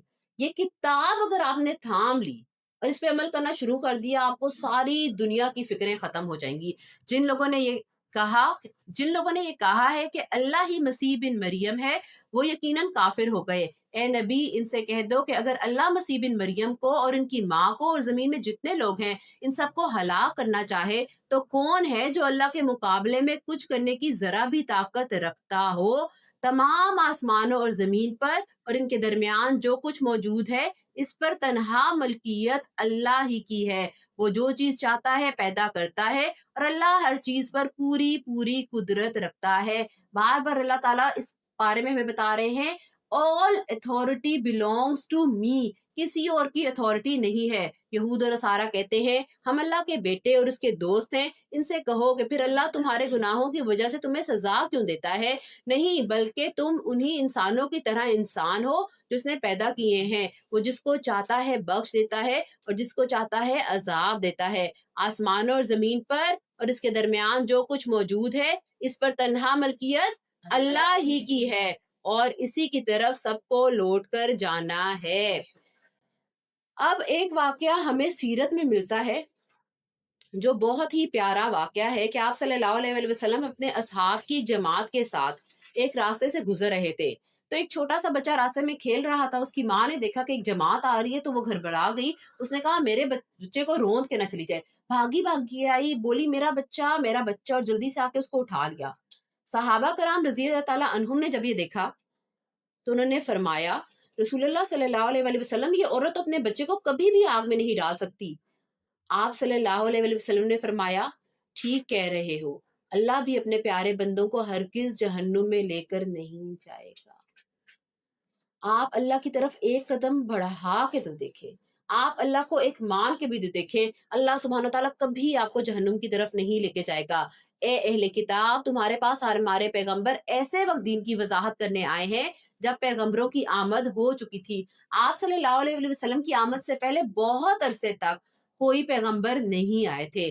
تاکہ کیوں بھیجے گئے؟ تاکہ تم یہ نہ کہہ سکو کہ ہمارے پاس نہ کوئی جنت کی خوشخبری دینے والا آیا نہ کوئی جہنم سے ڈرانے والا. لو اب تمہارے پاس خوشخبری دینے والا اور ڈر والا آ گیا، اور اللہ ہر بات پر پوری قدرت رکھتا ہے. اور اس وقت کا دھیان کرو جب موسیٰ نے اپنی قوم سے کہا تھا اے میری قوم، اللہ کی اس نعمت کو یاد کرو جو اس نے تم پر نازل فرمائی کہ اس نے تم میں نبی پیدا کیے، تمہیں حکمران بنایا اور تمہیں وہ کچھ عطا کیا جو تم سے پہلے دنیا جہان کے کسی فرد کو عطا نہیں کیا تھا. اے میری قوم، اس مقدس سرزمین میں داخل ہو جاؤ جو اللہ نے تمہارے واسطے لکھ دی ہے، اور اپنی پشت کے بل پیچھے نہ لوٹو ورنہ پچھتاؤ گے.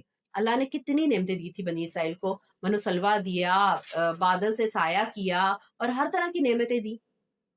انہیں سب کچھ کھلی نشانیاں بھی دکھائیں. اب ان کا ذرا جواب سنیں. وہ بولے اے موسیٰ، اس ملک میں تو بڑے طاقتور لوگ رہتے ہیں اور جب تک وہ لوگ وہاں سے نکل نہ جائیں گے ہم ہرگز اس میں داخل نہیں ہوں گے. ہاں، اگر وہ وہاں سے نکل جائیں تو بے شک ہم اس میں داخل ہو جائیں گے.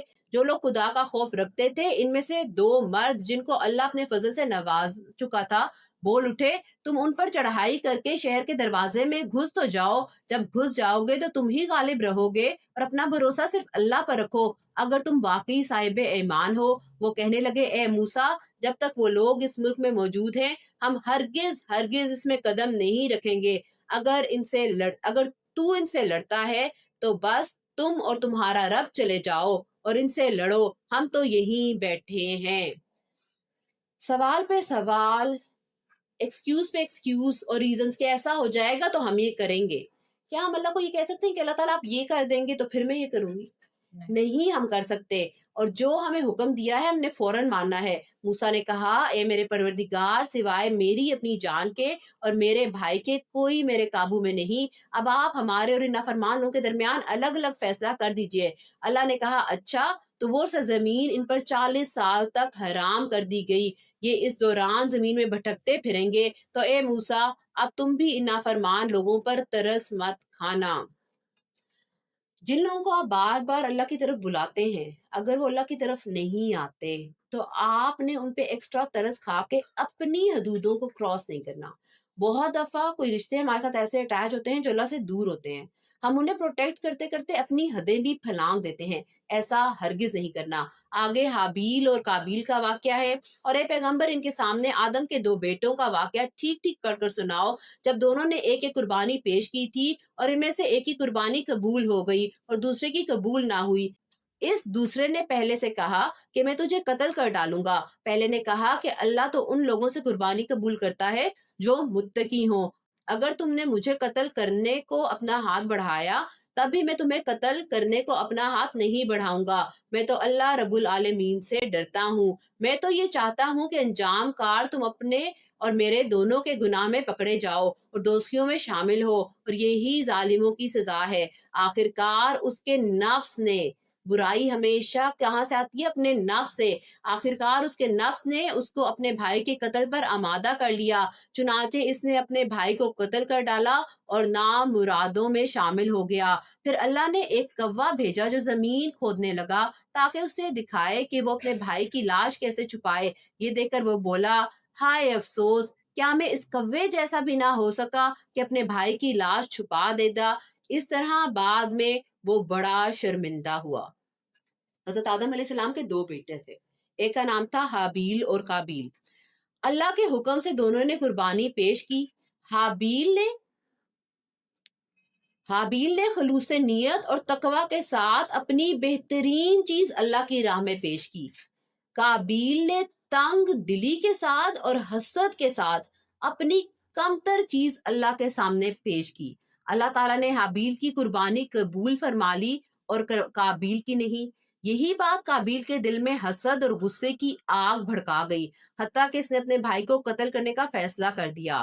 حابیل نے بڑے حلم اور تقوی کے ساتھ کہا، اللہ تو صرف متقیوں کی قربانی قبول کرتا ہے، اگر تم مجھے قتل کرنے کے لیے ہاتھ بڑھاؤ گے تو میں تم پہ اپنا ہاتھ نہیں اٹھاؤں گا، کیونکہ میں اللہ سے ڈرتا ہوں۔ مگر حسد نے قابیل کو اندھا کر دیا اور اس نے انسانیت کا پہلا قتل کر ڈالا۔ بعد میں اس سے لاش نہیں چھپائی جا رہی تھی کیونکہ انسانیت کا پہلا قتل تھا، تو اللہ نے ایک کوے کو بھیجا جس نے زمین کھودی اور وہاں پہ ایک کوا دفنایا۔ تو یہ دیکھ کر اس سے پتا چلا کہ کیا کرنا ہے لاش کا۔ آج ہم ایک سوسائٹی میں رہتے ہیں نا، فار انسٹنس 5 بہن بھائی ہیں، ہر بہن بھائی کو اللہ تعالیٰ نے ڈفرینٹ چیز دی ہوگی، کسی کو مال زیادہ دیا ہوگا، کسی کو کم دیا ہوگا، کسی کو اولاد زیادہ دی ہوگی، کسی کو کم دی ہوگی، کسی کا سٹیٹس ایکسٹرا آرڈینری دنیاوی طور پہ ہائی ہوگا، کسی کو نہیں ہوگا۔ اگر ہم حسد میں لگ جائیں گے اور نفس پرست بن جائیں گے تو ہم ہمیشہ غلط طرف ہی جائیں گے۔ ایک سینٹینس جو ہمارے لیے بہت ضروری ہے کہ جب اس نے کہہ بھی دیا کہ میں تمہیں قتل کروں گا، تو دوسرے بھائی نے کیا کہا کہ میرے ہاتھوں میں کیا جان نہیں ہے، میں بھی تمہیں قتل کر دوں گا؟ یہ نہیں کہا، اس نے کہا میں اللہ سے ڈرتا ہوں، میں تقوی پہ رہوں گا، تم نے جو کرنا ہے کر لو۔ یہ ہمیں اتنی بڑی سیکھ دیتا ہے کہ ہمارے ارد گرد کے موجود لوگ اگر ہمارے خلاف کچھ کر بھی رہے ہیں تو کیا آپ نے بھی ان کے خلاف سازشیں کرنی ہے؟ نہیں کرنی۔ جانتے بوجھتے کہہ بھی رہے میں تمہیں قتل کر دوں گا، اس نے کہا میں تقوی پہ رہوں گا، میں غلط کام نہیں کروں گا کیونکہ مجھے جہنم میں نہیں جانا۔ ایک اور کانسیپٹ جو یہاں پہ بہت زیادہ آتا ہے وہ ہے صدقہ جاریہ اور گناہ جاریہ کا۔ جیسے ہم کہتے ہیں ہم اچھے کام کرتے ہیں، وہ ہمارے لیے صدقہ جاریہ ہیں۔ تو اگر ہم نے کوئی برائی کی اور اس کو دیکھ کے دوسرے لوگوں نے بھی اس برائی کو فالو کیا تو گناہ جاریہ ہے۔ حدیث کے مطابق ہر ناحق قتل میں قابیل کو بھی گناہ ملتا ہے کیونکہ اس نے قتل کی بنیاد ڈالی تھی۔ ہم بڑے مزے سے نا سٹیٹس ڈال دیتے ہیں، فلانی فلم آ گئی ہے، let's go together and enjoy. جو نیا گانا آتا ہے نا وہ سٹیٹس پہ لگا ہوتا ہے، چاہے پیچھے چائے پڑی ہو یا کچھ بھی پڑا ہو یا سڑک کی تصویر ہو۔ ہم تو یہ سوچتے نہیں ہے کہ گناہ جاریہ ہے۔ جو بندہ اس کو دیکھے گا اور اس کو شیطان نے اگر وہ چیز اچھی لگا دی اور اس نے بھی ڈال دیا تو ہم تو اس کے گناہ کا حصہ بن رہے ہیں۔ اور اتنے بہت سے ایسے انکانشیس گناہ ہیں جو ہمارے لکھے جا رہے ہیں۔ پلیز گناہ جاریہ سے بچیں، توبہ میں تاخیر نہ کریں۔ اس قصے سے حاصل ہونے والے عبرتناک نتائج یہ ہیں کہ اللہ کے نزدیک اعمال کی قبولیت نیت اور تقوی سے ہوتی ہے، مقدار سے نہیں ہوتی۔ دوسرا امپورٹنٹ پوائنٹ، حسد انسان کو جرم، ظلم اور قتل تک لے جاتی ہے۔ یہ پہلا گناہ عظیم اسی کی وجہ سے ہوا، اور فیملی لائف میں حسد گھر توڑوا دیتی ہے، طلاقیں کروا دیتی ہے، قطع تعلقی کرا دیتی ہے۔ حابیل کا رویہ ہمیں سکھاتا ہے کہ تقوی، صبر اور خوف خدا طاقت کا اعلیٰ ترین درجہ ہے۔ قتل ناحق ایک سنگین جرم ہے۔ یہ واقعہ بتاتا ہے کہ ایک بے گناہ کا قتل پوری انسانیت کے قتل کے مترادف ہے۔ گناہ کا بوجھ بہت زیادہ ہوتا ہے۔ حدیث کے مطابق ہر ناحق قتل میں قابیل کو بھی گناہ ملتا ہے کیونکہ اس نے قتل کی بنیاد رکھی۔ تو اگر ہم نے بھی گناہ جاریہ کا کوئی کام کیا تو ہم بھی اس میں شامل ہو جائیں گے۔ توبہ میں تاخیر کی قابیل نے اور ابھی تک گناہ گار ہے، تو اگر گناہ ہو بھی گیا ہے تو فوراً ندامت کا اظہار کریں، اللہ سے توبہ کریں تاکہ آپ کو نجات مل جائے۔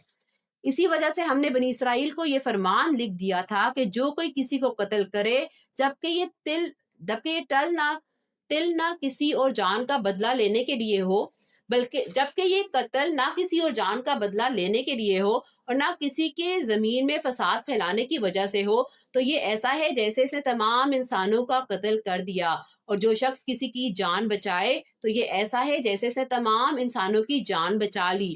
اور واقعہ یہ ہے کہ ہمارے پیغمبر ان کے پاس کھلی کھلی ہدایت لے کر آئے، مگر اس کے بعد بھی ان میں سے بہت سے لوگ زمین میں زیادتیاں ہی کرتے رہے۔ جو لوگ اللہ اور اس کے رسول سے لڑائی کرتے ہیں اور زمین میں فساد مچاتے پھرتے ہیں، ان کی سزا یہی ہے کہ انہیں قتل کر دیا جائے یا سولی پر چڑھا دیا جائے، یا ان کے ہاتھ پاؤں مخالف سمتوں سے کاٹ ڈالے جائیں، یا انہیں زمین سے دور کر دیا جائے۔ یہ تو دنیا میں ان کی رسوائی ہے اور آخرت میں ان کے لیے زبردست عذاب ہے۔ ہاں، وہ لوگ اس سے مستغنا ہیں جو ہمارے ان کو قابو میں لانے سے پہلے ہی توبہ کر لیں۔ ایسی صورت میں یہ جان رکھو کہ اللہ بہت بخشنے والا بڑا مہربان ہے۔ اے ایمان والوں، اللہ سے ڈرو اور اس تک پہنچنے کے لیے وسیلہ تلاش کرو اور اس کے راستے میں جہاد کرو، امید ہے کہ تمہیں فلاح حاصل ہو۔ یہ آیت بہت امپورٹنٹ ہے۔ جو وسیلہ کا لفظ ہے نا، اردو میں تو اسے کہتے ہیں ذریعہ، لیکن عربی میں اس کا مطلب ہوتا ہے اللہ کا قرب۔ اللہ تعالیٰ کا قرب حاصل کرنے کے لیے جن درست اور مشروع طریقوں کو قرآن و سنت میں وسیلہ کہا گیا ہے، آئیے ذرا ان کو دیکھتے ہیں۔ اللہ کا قرب حاصل کرنے کے لیے مشروع ذرائع جو ہے، نمبر 1 ہے ایمان باللہ اور رسول صلی اللہ علیہ وآلہ وسلم کی اطاعت۔ اللہ کا قرب حاصل کرنے کے سب سے پہلا اور بنیادی ذریعہ خالص توحید اور آپ صلی اللہ علیہ وآلہ وسلم پر ایمان ہے۔ ایمان کے بغیر کوئی عمل قابل قبول نہیں۔ بہت سے لوگ کہتے ہیں کہ جو کافر ہیں وہ اتنے کائنڈ ہارٹڈ ہوتے ہیں، وہ تو اتنی چیریٹی کرتے ہیں، وہ تو یہ بھی کرتے ہیں، وہ بھی کرتے ہیں۔ آگے آپ قرآن میں پڑھیں گے کہ اللہ تعالیٰ کہتے ہیں ہم ان کے تمام اعمال کو غارت کر دیں گے اور ویسے اڑیں گے جیسے آپ کو دھوپ میں پارٹیکلز نظر آتے ہیں۔ تو کسی بھی عمل کی قبولیت کے لیے سب سے پہلی چیز کیا ہے کہ آپ کا عقیدہ مضبوط اور صحیح ہو۔ دوسرا، نیک اعمال اللہ کے قرب کا ذریعہ ہے۔ اللہ تعالیٰ کی عبادت اور اچھے اعمال بندے کو اللہ کے قریب کرتے ہیں، جیسے نماز، روزہ، زکوٰۃ، حج۔ تیسرا ذریعہ جو وسیلہ بنتا ہے اللہ کی طرف، وہ ہے والدین کے ساتھ حسن سلوک۔ اور چوتھا ذریعہ کیا ہے کہ صدقہ اور خیرات۔ اور اگلا قرب حاصل کرنے کا ذریعہ کیا ہے کہ اللہ کے اسماء و حسنہ کے ذریعے دعا کی جائے، اللہ کے پیارے پیارے ناموں، اور ان میں سے ہم نے جب پڑھا تھا نام یا ذوالجلال والاکرام، جب بھی آپ دعا کریں اللہ کے پیارے نام لیں، یا اللہ تو رحمان ہے، تو رحیم ہے، تو رحم کرنے والا ہے، مجھے معاف کر دے، یا اللہ یا ذوالجلال والاکرام تیرے لیے سب کچھ ہے، مجھے یہ عطا کر دے۔ تو اللہ کا نام لے کے اللہ کے پیارے ناموں سے اس کا قرب مانگے۔ اگلا ہے توبہ اور استغفار۔ سچی اور پکی توبہ اور استغفار اللہ کے قریب کر دیتی ہے۔ پھر اس کے بعد ہے نیک لوگوں سے محبت رکھنا۔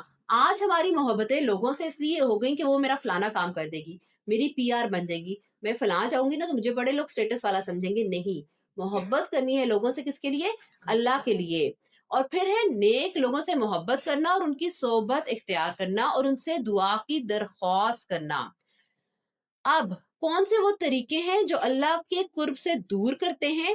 مردوں کو پکارنا، جو لوگ اس دنیا میں نہیں ہیں ان کو پکارنا اور ان سے دعائیں مانگنا، قبروں سے فریاد کرنا، اللہ کے سوا کسی کو حاجت روا سمجھنا۔ اور خلاصہ کیا ہے اس تمام بات کا کہ ہر وہ عمل جو اللہ کی اطاعت اور اس کی رضا کے ذریعے بندے کو اللہ کا قرب کرے، وہی مشروع وسیلہ ہے، وہی صحیح وسیلہ ہے۔ یقین رکھو کہ جن لوگوں نے کفر اپنا لیا ہے، اگر زمین میں جتنی چیزیں ہیں وہ سب ان کے پاس ہوں اور اتنی ہی اور بھی، تاکہ وہ قیامت کے دن کے عذاب سے بچنے کے لیے وہ سب فدیے میں پیش کر دیں، تب بھی ان کی یہ پیشکش قبول نہیں کی جائے گی اور ان کو دردناک عذاب دیا جائے گا۔ اللہ اکبر کبیرہ۔ آج تو غلطیاں کرتے ہیں، پیسے کھلا دیتے ہیں، جیل سے باہر آ جاتے ہیں، کیس جیت جاتے ہیں، جھوٹی گواہیاں پیش کر دیتے ہیں۔ اللہ کہہ رہا ہے زمین میں جتنا کچھ ہے، کتنا کچھ ہے، آپ کاؤنٹ کر سکتے ہیں؟ ان کاؤنٹ ہے۔ کافر سب کچھ دے دے گا، تب بھی وہ اس دن کے عذاب سے نہیں بچ سکتے گا۔ وہ چاہیں گے کہ آگ سے نکل جائیں، حالانکہ وہ اس سے نکلنے والے نہیں ہیں، اور ان کو ایسا عذاب ہوگا جو قائم رہے گا۔ اللہم لا تجعلنا منہم۔ آج ہمیں کوئی دکھ ہوتا ہے، کوئی پریشانی ہوتی ہے تو ہمیں یہ پتا ہوتا ہے کہ ایک دن بہتری آئے گی، ایک دن حالات بہتر ہوں گے، یہ دکھ یہ درد ختم ہو جائے گا۔ وہ عذاب کیسا ہے جو ہمیشہ ہمیشہ قائم رہے گا، اور جو مرد چوری کرے اور جو عورت چوری کرے دونوں کے ہاتھ کاٹ دو تاکہ ان کو اپنے کیے کا بدلہ ملے، اور اللہ کی طرف سے عبرتناک سزا ہو، اور اللہ صاحب اقتدار بھی ہے، صاحب حکمت بھی۔ پھر جو شخص اپنی ظالمانہ کارروائی سے توبہ کر لے اور معاملات درست کر لے تو اللہ اس کی توبہ قبول کر لے گا، بے شک اللہ تعالیٰ بہت بخشنے والا بڑا مہربان ہے۔ کسی چھوٹی سی چوری پہ ہاتھ کاٹنے کا حکم نہیں ہے، اس کی پراپر رولنگ ہے، اس کو اسٹڈی کر کے پھر یہ فیصلہ کیا جاتا ہے، عام چوری کی بات نہیں ہے۔ کیا تم نہیں جانتے کہ آسمان اور زمین کی حکمرانی صرف اللہ کے پاس ہے؟ اگر ہم یہ جانتے ہوں اور یقین رکھتے ہوں کہ سب کچھ جو زمین میں آسمان میں کس کے پاس ہے، تو مجھے چوری کرنے کی بھی ضرورت پڑے؟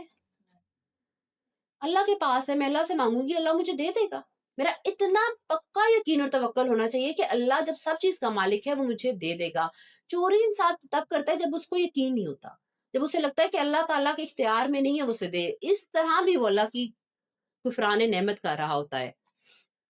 پھر جو شخص اپنی ظالمانہ کارروائی سے توبہ کر لے اور معاملات درست کر لے تو اللہ اس کی توبہ قبول کر لے گا، بے شک اللہ تعالیٰ بہت بخشنے والا بڑا مہربان ہے۔ ہر گناہ کے بعد اللہ تعالیٰ کہتا ہے کہ توبہ کر لو، میں فوراً معاف کر دوں گا کیونکہ میں بخشنے والا مہربان ہوں۔ کیا تم نہیں جانتے کہ آسمان اور زمین کی حکمرانی صرف اللہ کے پاس ہے؟ وہ جس کو چاہے عذاب دے اور جس کو چاہے بخش دے، اور اللہ ہر چیز پر پوری قدرت رکھتا ہے۔ اے پیغمبر، جو لوگ کفر میں بڑی تیزی دکھا رہے ہیں وہ تمہیں غم میں مبتلا نہ کریں، یعنی ایک تو وہ لوگ ہیں جنہوں نے زبان سے تو کہہ دیا کہ ہم ایمان لائے مگر ان کے دل ایمان نہیں لائے، اور دوسرے وہ لوگ ہیں جنہوں نے کھلے بندوں یہودیت کا دین اختیار کیا۔ یہ لوگ جھوٹی باتیں کان لگا کر سننے والے ہیں، اور تمہاری باتیں ان لوگوں کی خاطر سنتے ہیں جو تمہارے پاس نہیں ہے، جو اللہ کی کتاب کے الفاظ کا موقع محل طے ہو جانے کے بعد بھی ان میں تحریف کرتے ہیں۔ کہتے ہیں کہ اگر تمہیں یہ حکم دیا جائے تو اس کو قبول کر لینا، اور اگر یہ حکم نہ دیا جائے تو بچ جانا، اور جس شخص کو اللہ فتنے میں ڈالنے کا ارادہ کر لے تو اسے اللہ سے بچانے کے لیے تمہارا کوئی زور ہرگز نہیں چل سکتا۔ یہ وہ لوگ ہیں ان کی نافرمانی کی وجہ سے اللہ نے ان کے دلوں کو پاک کرنے کا ارادہ نہیں کیا۔ اللہ دلوں پہ مہر کب لگاتا ہے؟ جب انسان نافرمان ہو جاتا ہے، ڈھیٹ بن جاتا ہے۔ اللہ ویسے دلوں پہ مہر نہیں لگاتا۔ اس آیت کو دیکھیے، اللہ نے ان کے دلوں کو پاک کرنے کا ارادہ نہیں کیا، کیوں؟ ان کی نافرمانی کی وجہ سے۔ ان کے لیے دنیا میں بھی رسوائی ہے اور انہی کے لیے آخرت میں زبردست عذاب ہے۔ یہ کان لگا لگا کر جھوٹی باتیں سننے والے، جی بھر بھر کر حرام کھانے والے، چنانچہ اگر یہ تمہارے پاس آئیں تو چاہے ان کے درمیان فیصلہ کر دو اور چاہے ان سے منہ موڑ لو۔ اگر تم ان سے منہ موڑ لو گے تو یہ تمہیں کوئی نقصان نہیں پہنچا سکیں گے، اور اگر فیصلہ کرنا ہو تو انصاف سے فیصلہ کرو، یقیناً اللہ انصاف کرنے والوں سے محبت کرتا ہے۔ آپ صلی اللہ علیہ وسلم جب مدینہ میں تھے تو لوگ جب ان کی فیور میں ہوتا تھا تو آپ صلی اللہ علیہ وسلم سے فیصلہ کروانے آ جاتے تھے اور پریشر لے آتے تھے، اپنے یہودی بھی آ جاتے تھے، مسلمان بھی، اور جب انہیں لگتا تھا ان کی فیور میں نہیں ہوگا تو بہت سے منافقین عبداللہ بن ابی کے پاس بھی چلے جاتے تھے۔ تو ان کو کہا، آپ صلی اللہ علیہ وسلم کو کہا جا رہا ہے کہ اب آپ کی مرضی ہے، یہ آپ کے پاس آتے ہیں، آپ کی مرضی ہے، آپ فیصلہ کریں یا آپ نہ کریں، اور یہ کیسے تم سے فیصلہ لینا چاہتے ہیں جبکہ ان کے پاس تو کتاب موجود ہے جس میں اللہ کا فیصلہ درج ہے۔ تمام فیصلے کس میں درج ہے؟ اس قرآن پاک میں۔ پھر اس کے بعد فیصلے سے منہ بھی پھیر لیتے ہیں، دراصل یہ ایمان والے نہیں۔ آج بھی میں نے اتنے لوگوں کو دیکھا ہے کہ کوئی مسئلہ پوچھیں گے، ان کو جب جواب دیا جائے گا اور وہ جواب ان کے نفس کے خلاف ہوگا تو کہیں گے نہیں، مجھے لگتا ہے یہ مسئلہ ایسے نہیں، ہم کسی اور سے پوچھ لیتے ہیں۔ جب ایک بات واضح ہو گئی ہے تو ہم نے اس کو ماننا ہے، ادھر ادھر اس میں حجتیں نہیں تلاش کرنی۔ بے شک ہم نے تورات نازل کی تھی جس میں ہدایت تھی اور نور تھا۔ تمام نبی جو اللہ تعالیٰ کے فرما بردار تھے اس کے مطابق یہودیوں کے معاملات کا فیصلہ کرتے تھے، اور تمام اللہ والے اور علماء بھی اس پر عمل کرتے رہے کیونکہ ان کو اللہ کی کتاب کا محافظ بنایا گیا تھا اور وہ اس کے گواہ تھے۔ لہٰذا اے یہودیوں، تم لوگوں سے نہ ڈرو اور مجھ سے ڈرو، اور تھوڑی سی قیمت لینے کی خاطر میری آیتوں کا سودا نہ کیا کرو۔ یہاں پہ یہود کے جو علماء تھے انہیں تنبیہ کی جا رہی ہے کہ تم تھوڑے سے فائدے کے لیے، تھوڑی سی پمپ اینڈ شو کے لیے، تھوڑے سے پیسوں کے لیے میری کتاب کو تبدیل نہ کرو، اور جو لوگ اللہ کے نازل کیے ہوئے حکم کے مطابق فیصلہ نہ کریں وہ لوگ کافر ہیں۔ اور ہم نے اس تورات میں ان کے لیے یہ حکم لکھ دیا تھا کہ جان کے بدلے جان، آنکھ کے بدلے آنکھ، ناک کے بدلے ناک، کان کے بدلے کان، دانت کے بدلے دانت، اور زخموں کا بھی اس طرح بدلہ لیا جائے گا۔ ہاں، جو شخص اس بدلے کو معاف کر دے تو یہ اس کے لیے گناہوں کا کفارہ ہو جائے گا، اور جو لوگ اللہ کے نازل کیے ہوئے حکم کے مطابق فیصلہ نہ کریں وہی لوگ ظالم ہیں۔ یہودیوں کے علماء کے پاس ایک کیس آیا جس میں ایک طرف تو تھی کسی خاندان کی بہت امیر اور ویل نون عورت، اور دوسری طرف تھا ایک غریب۔ انصاف پہ غریب تھا، لیکن انہوں نے امیر جو عورت تھی اس کے حق میں گواہی دے دی اور اسے کہا کہ وہ ٹھیک ہے۔ اس پہ یہ آیتیں جو تھی یہ نازل کی گئیں کہ جب حکم آ چکا ہے، جب اللہ نے بتا دیا ہے تو پھر کیوں اس میں تحریف کرتے ہو؟ اور ہم نے ان پیغمبروں کے بعد عیسیٰ ابن مریم کو اپنے سے پہلے کتاب یعنی تورات کی تصدیق کرنے والا بنا کر بھیجا۔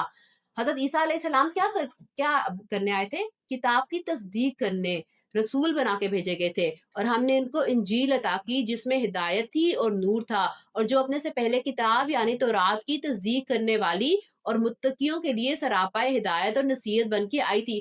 بار بار کتاب کا ذکر ہو رہا ہے، اور وہ کیا کہنے کہ پچھلی کتاب کی تصدیق کرتی تھی، یعنی جو اصل کتابیں تھی ان سب کی ٹیچنگز سیم تھی، اس میں یہی تھا کہ ایک اللہ کی عبادت کرو اور دی گئی شریعت کو مانو، اور انجیل والوں کو چاہیے کہ اللہ نے اس میں جو کچھ نازل کیا ہے اس کے مطابق فیصلہ کریں، اور جو لوگ اللہ کے نازل کیے ہوئے حکم کے مطابق فیصلہ نہ کریں وہ لوگ فاسق ہیں۔ اور اے رسول محمد صلی اللہ علیہ وآلہ وسلم، ہم نے تم پر بھی حق پر مشتمل کتاب نازل کی ہے۔ کون سی؟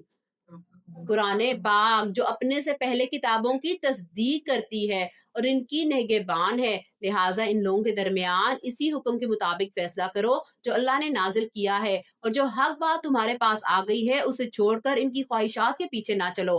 تم میں سے ہر ایک امت کے لیے ہم نے ایک الگ شریعت اور طریقہ مقرر کیا ہے، اور اگر اللہ چاہتا تو تم سب کو ایک امت بنا دیتا، لیکن الگ شریعتیں اس لیے دیں تاکہ جو کچھ اس نے تمہیں دیا ہے اس میں تمہیں آزمائے، لہٰذا نیکیوں میں ایک دوسرے سے آگے بڑھنے کی کوشش کرو۔ اللہ سبحانہ و تعالیٰ کا کوئی بھی حکم اگر آپ اس کو اٹھا کے دیکھیں تو وہ صرف ایک آزمائش ہے۔ اللہ سبحانہ و تعالیٰ صرف یہ دیکھنا چاہتا ہے کہ میرا بندہ جو محبت کے اتنے دعوے کر رہا ہے کیا یہ اپنی باتوں میں سچا ہے کہ نہیں۔ عام بندہ بھی اگر مجھے کوئی کہتا ہے نا کہ آئی لو یو، تو میں کہتی ہوں یار پروف کر کے دکھاؤ کتنا پیار ہے، مجھے کیسے پتا کہ پیار ہے؟ یہ تو اللہ کی بات ہو رہی ہے۔ تو شریعت کے تمام جو رولز ہیں وہ صرف اس لیے ہیں تاکہ اللہ ہمیں آزمائے۔ اللہ ہی کی طرف تم سب کو لوٹ کر جانا ہے، اس وقت تمہیں وہ باتیں بتائے گا جن میں تم اختلاف کیا کرتے تھے، اور ہم حکم دیتے ہیں کہ تم ان لوگوں کے درمیان اسی حکم کے مطابق فیصلہ کرو جو اللہ نے نازل کیا ہے، اور ان کی خواہشات کی پیروی نہ کرو، اور ان کی اس بات سے بچ کر رہو وہ تمہیں فتنے میں ڈال کر کسی ایسے حکم سے ہٹا دے جو اللہ نے تم پر نازل کیا ہو۔ اس پر اگر وہ منہ موڑیں تو جان رکھو کہ اللہ نے ان کے بعض گناہوں کی وجہ سے ان کو مصیبت میں مبتلا کرنے کا ارادہ کر رکھا ہے، اور ان لوگوں میں سے بہت سے فاسق ہیں۔ فیصلہ کیسے کرنا ہے؟ جو اللہ نے شریعت دی ہے اپنی طرف سے باتیں نہیں بنانی، اور اگر اس کے بعد کوئی بھی مسئلہ آئے گا تو وہ اپنے گناہوں کی وجہ سے آئے گا۔ بھلا کیا یہ جہالیت کا فیصلہ حاصل کرنا چاہتے ہیں؟ حالانکہ جو لوگ یقین رکھتے ہوں ان کے لیے اللہ سے اچھا فیصلہ کرنے والا کون ہو سکتا ہے؟ اے ایمان والوں، یہودیوں اور نصرانیوں کو یارو مددگار نہ بناؤ۔ اس سے پہلے جتنی آیتیں آئی ہیں اللہ سبحانہ تعالیٰ نے کہا ہے کافروں سے دوستی نہ کرو۔ اب جو آیت آئی ہے اس میں کیا کہا گیا ہے؟ یہودیوں اور نصرانیوں یعنی عیسائیوں کو کیا کرو؟ اپنا مددگار نہ بناؤ، یہ خود ہی ایک دوسرے کے یار و مددگار ہیں، اور تم میں سے جو شخص ان سے دوستی کا دم بھرے گا تو پھر وہ انہی میں سے ہوگا، یقیناً اللہ ظالم لوگوں کو ہدایت نہیں دیتا۔ ایک سوال جو کہتے ہیں کہ کیوں دوست نہ بناؤ؟ انسان اپنے دوست کے دین پہ ہوتا ہے۔ اگر میری کوئی ایسے دوست بن گئے ہیں جب ان کے تہوار آئیں گے نا تو میرا بھی دل کرے گا کہ میں اپنے گھر کو بھی ان کے تہواروں کے لحاظ سے ڈیکوریٹ کروں۔ کیا ہو گیا، اتنا کیوٹ تو لگتا ہے، چھوٹا سا ٹری لا کے میں رکھ دیتی ہوں نا، تھوڑی سی لائٹس لگاتی ہوں، بس ہم مانتے تو نہیں ہے لیکن ہم سیلیبریٹ کر رہے ہیں۔ پھر ایک اور کوئی تہوار آئے گا تو میں کسی پہ رنگ بھی پھینکنا شروع کر دوں گی، کیونکہ انفلوئنس ہوتا ہے، اور آہستہ آہستہ آپ کو غلط کام اور برائی لگتی ہی نہیں ہے۔ تو اللہ سبحانہ تعالیٰ نے کیا کہا ہے کہ ان کو دوست اور مددگار آپ نے بنانا ہی نہیں ہے، اور اگر ایسا کرو گے تو کیا اللہ کا کچھ بگاڑو گے؟ نہیں، اپنے آپ پہ خود ظلم کرو گے۔ چنانچہ جن لوگوں کے دلوں میں نفاق کا روگ ہے تم انہیں دیکھتے ہو کہ وہ ایک ایک کر کے اس میں گھستے ہیں۔ جن کے دل میں نفاق ہے وہ جان بوجھ کے اندر گھسیں گے، نہیں نا وہ تو میری دوست ہے، نہیں نا وہ تو مجھے بڑی اچھی لگتی ہے، وہ تو میرے ساتھ اتنی اچھی، جب اللہ نے کہہ دیا کہ مددگار نہ بناؤ، اس سے آگے کوئی بات ہے؟ نہیں ہے، ہم نے نہیں بنانا۔ چنانچہ جن لوگوں کے دلوں میں نفاق کا روگ ہے تم انہیں دیکھتے ہو کہ وہ ایک ایک کر کے اس میں گھستے ہیں، کہتے ہیں ہمیں ڈر ہے کہ ہم پہ کوئی مصیبت کا چکر آ پڑے گا، لیکن کچھ بعید نہیں کہ اللہ مسلمانوں کو فتح عطا فرمائے یا اپنی طرف سے کوئی اور بات ظاہر کر دے، اور اس وقت یہ لوگ اس بات پر پچھتاتے ہیں جو انہوں نے اپنے دلوں میں چھپا رکھی تھی۔ جو لوگ پاکستان میں نہیں رہتے، آؤٹ آف کنٹری رہتے ہیں، بہت دفعہ میں نے کہتے ہوئے سنا ہے کہ نہیں ہم تو وہاں رہتے ہیں، ہمیں وہاں کی بہت سی باتیں ماننی پڑتی ہیں۔ اللہ تعالیٰ نے کیا کہا ہے، اگر ایسی سچویشن آ جائے تو کیا کرو؟ ہجرت کر جاؤ۔ اللہ نے کہا ہے کہ کیا فرشتے کہیں گے اللہ کی زمین اتنی بڑی نہیں ہے کہ تم چلے جاؤ؟ کوئی جواز نہیں ہے کہ آپ ان لوگوں کے ساتھ رہیں۔ اور اس وقت ایمان والے ایک دوسرے سے کہیں گے کیا یہ وہی لوگ ہیں جنہوں نے بڑے زور شور سے اللہ کی قسمیں کھائی تھی کہ وہ تمہارے ساتھ ہیں؟ جن کو وہ منع کرتے ہیں نا، جو ایمان والے جن کی نہیں سنتے ہیں، تو اس دن وہ کہیں گے یہ وہی لوگ ہیں جن کی قسمیں کھاتے تھے، اب تو تمہارے مدد نہیں آ رہے، ان کے اعمال غارت ہو گئے اور وہ نامراد ہو کر رہے۔ اے ایمان والوں، اگر تم میں سے کوئی اپنے دین سے پھر جائے گا تو اللہ ایسے لوگ پیدا کر دے گا جس سے وہ محبت کرتا ہوگا۔ اگر کوئی اسلام فالو نہیں کرتا تو کیا اللہ کا نقصان کرتا ہے؟ ہمیں اللہ کی ضرورت ہے، اللہ کو ہماری ضرورت بالکل نہیں ہے، اور وہ اس سے محبت کرتے ہوں۔ اگر ہم نہیں کریں گے، اللہ ایک ایسی کو اتارے گا جو اس سے محبت کرتا ہوگا اور وہ اس سے کرتی ہوگی، جو مومنوں کے لیے نرم اور کافروں کے لیے سخت ہوں گے، اللہ کے راستے میں جہاد کریں گے اور کسی ملامت کرنے والے کی ملامت سے نہیں ڈریں گے۔ یہ اللہ کا فضل ہے جو وہ جس کو چاہتا ہے عطا فرماتا ہے، اور اللہ بڑی وسعت والا، بڑے علم والا ہے۔ مومن لوگ کیسے ہوتے ہیں؟ یہ لائن انڈر لائن کیجئے۔ آج کل کا مسلمان میں نے دیکھا ہے جو اپنے مسلمان کے لیے بڑا سخت ہوتا ہے، یہ تو ہاتھ ہی صحیح نہیں باندھتی، یہ تو پاؤں ہی صحیح نہیں کرتی رکھتی، اس کی تو عبادت کا طریقہ صحیح نہیں ہے، یہ تو وہ کرتی ہے وہ۔ اللہ سبحانہ تعالیٰ نے کیا کہا ہے؟ مومن جو ہوتے ہیں وہ مومنوں کے لیے، اپنے مسلمان بہن بھائیوں کے لیے کیا ہوتے ہیں؟ نرم ہوتے ہیں، ان پہ سختی نہیں کرتے، ان کے ساتھ نرمی کا برتاؤ کرتے ہیں۔ سختی کس کے لیے ہوتی ہے؟ کافروں کے لیے، اور مومنوں کے ساتھ نرم ہوتے ہیں۔ مسلمانوں، تمہارے یار و مددگار تو اللہ اور اس کے رسول اور وہ ایمان والے ہیں جو اس طرح نماز قائم کرتے اور زکوٰۃ ادا کرتے ہیں کہ وہ دل سے اللہ کے آگے جھکے ہوئے ہوتے ہیں۔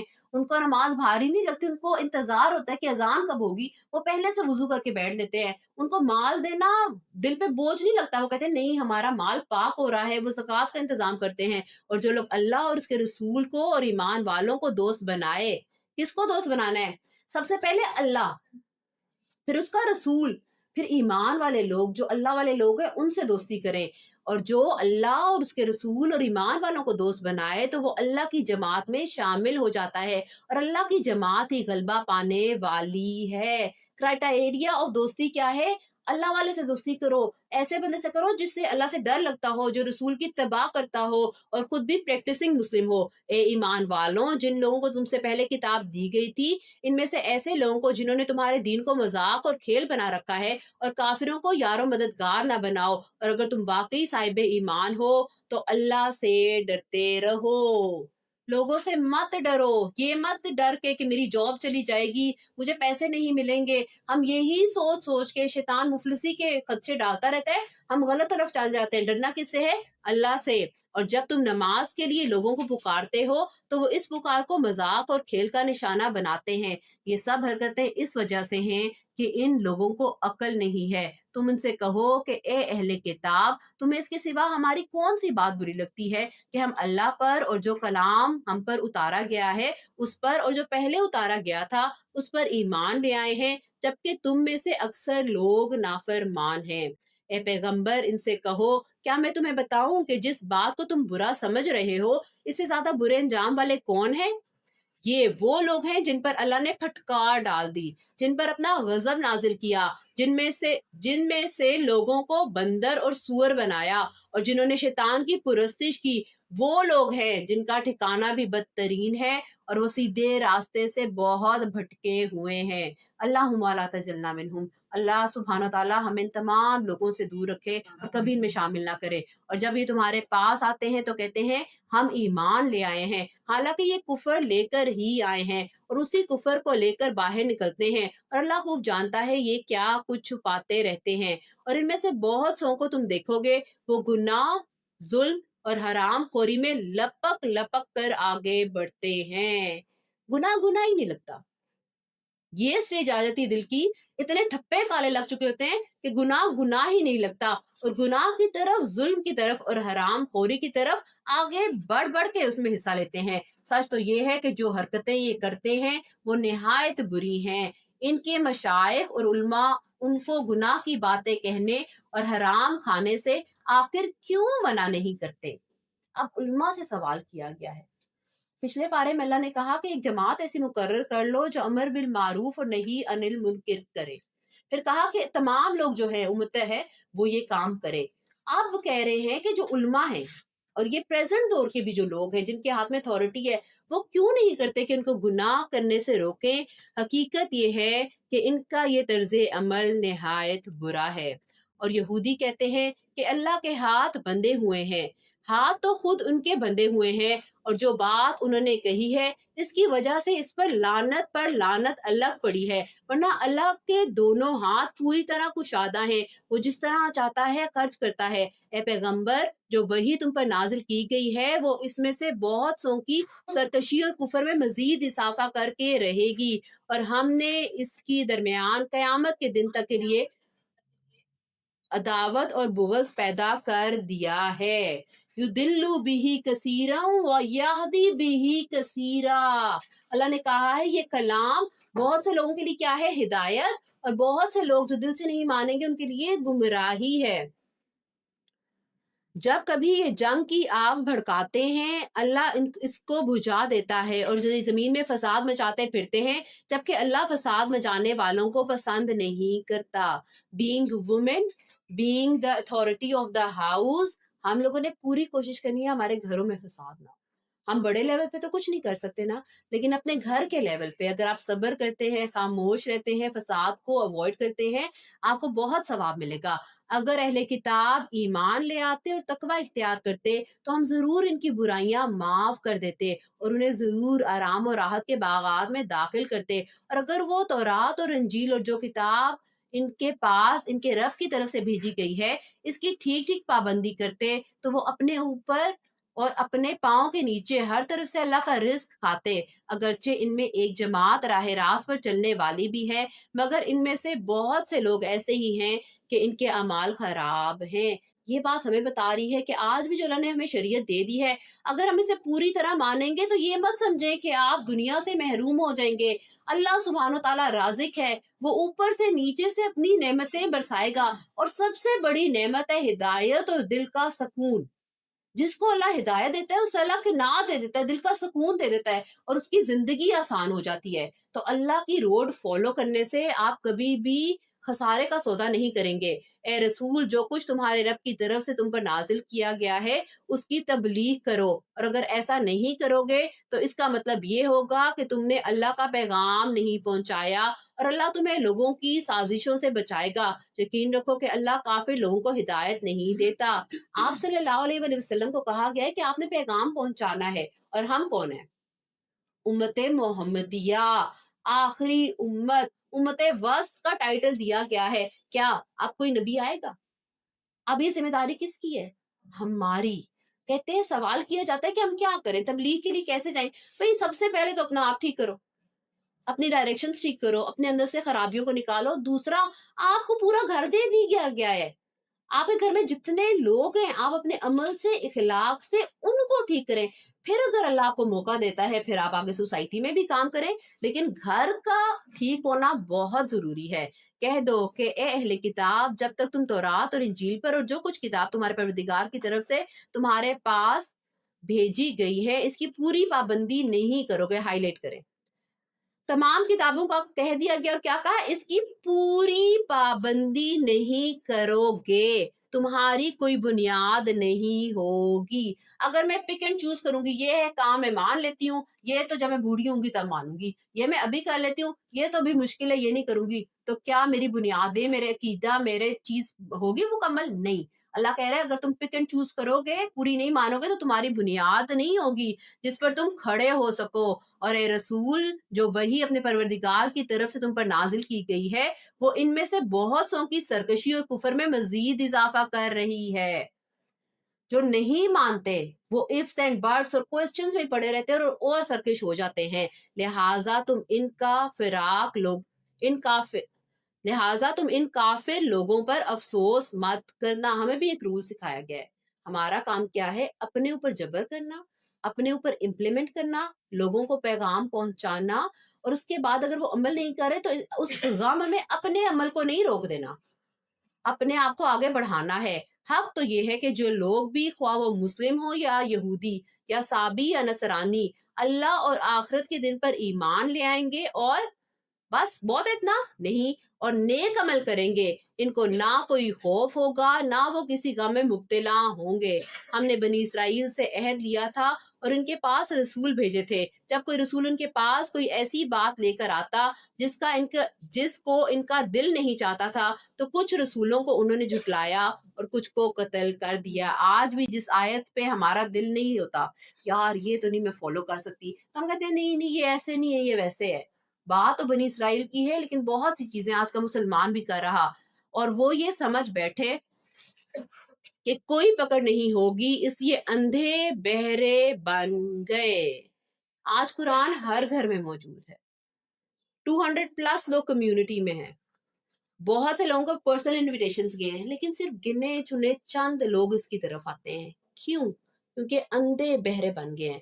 نہ ہم سنیں گے نہ ہمیں عمل کرنا پڑے گا.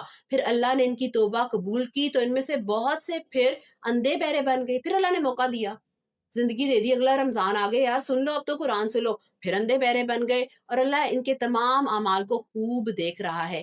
ہم کہتے ہیں نا ہمارے پاس ٹائم نہیں ہے, ہمارے پاس گھر کی ذمہ داری ہے, ہماری فلائی ایکسکیوز ہے. اللہ نیتوں کو جانتا ہے کس کی واقعی ہے اور کسی کی نہیں ہے.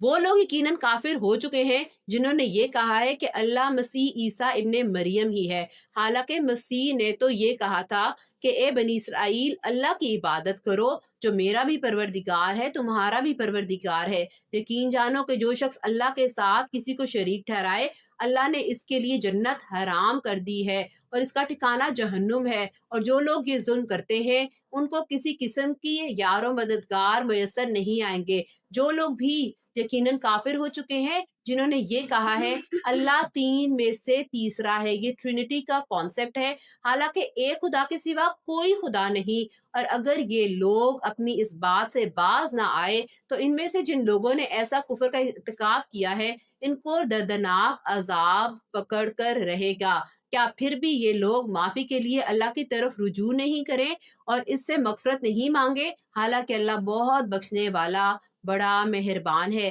مسیح ابن مریم تو ایک رسول تھے. کیا تھے؟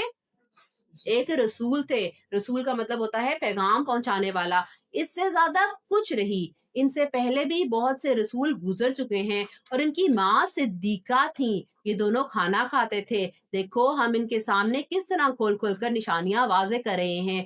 پھر یہ بھی دیکھو کہ ان کو اوندے منہ کہاں لے جایا جا رہا ہے. اے پیغمبر ان سے کہو کہ کیا تم اللہ کے سوا ایسی مخلوق کی عبادت کرتے ہو جو تمہیں نہ کوئی نقصان پہنچانے کی طاقت رکھتی ہے اور نہ فائدہ پہنچانے کی, جبکہ اللہ ہر بات کو سننے والا, ہر چیز کو جاننے والا ہے.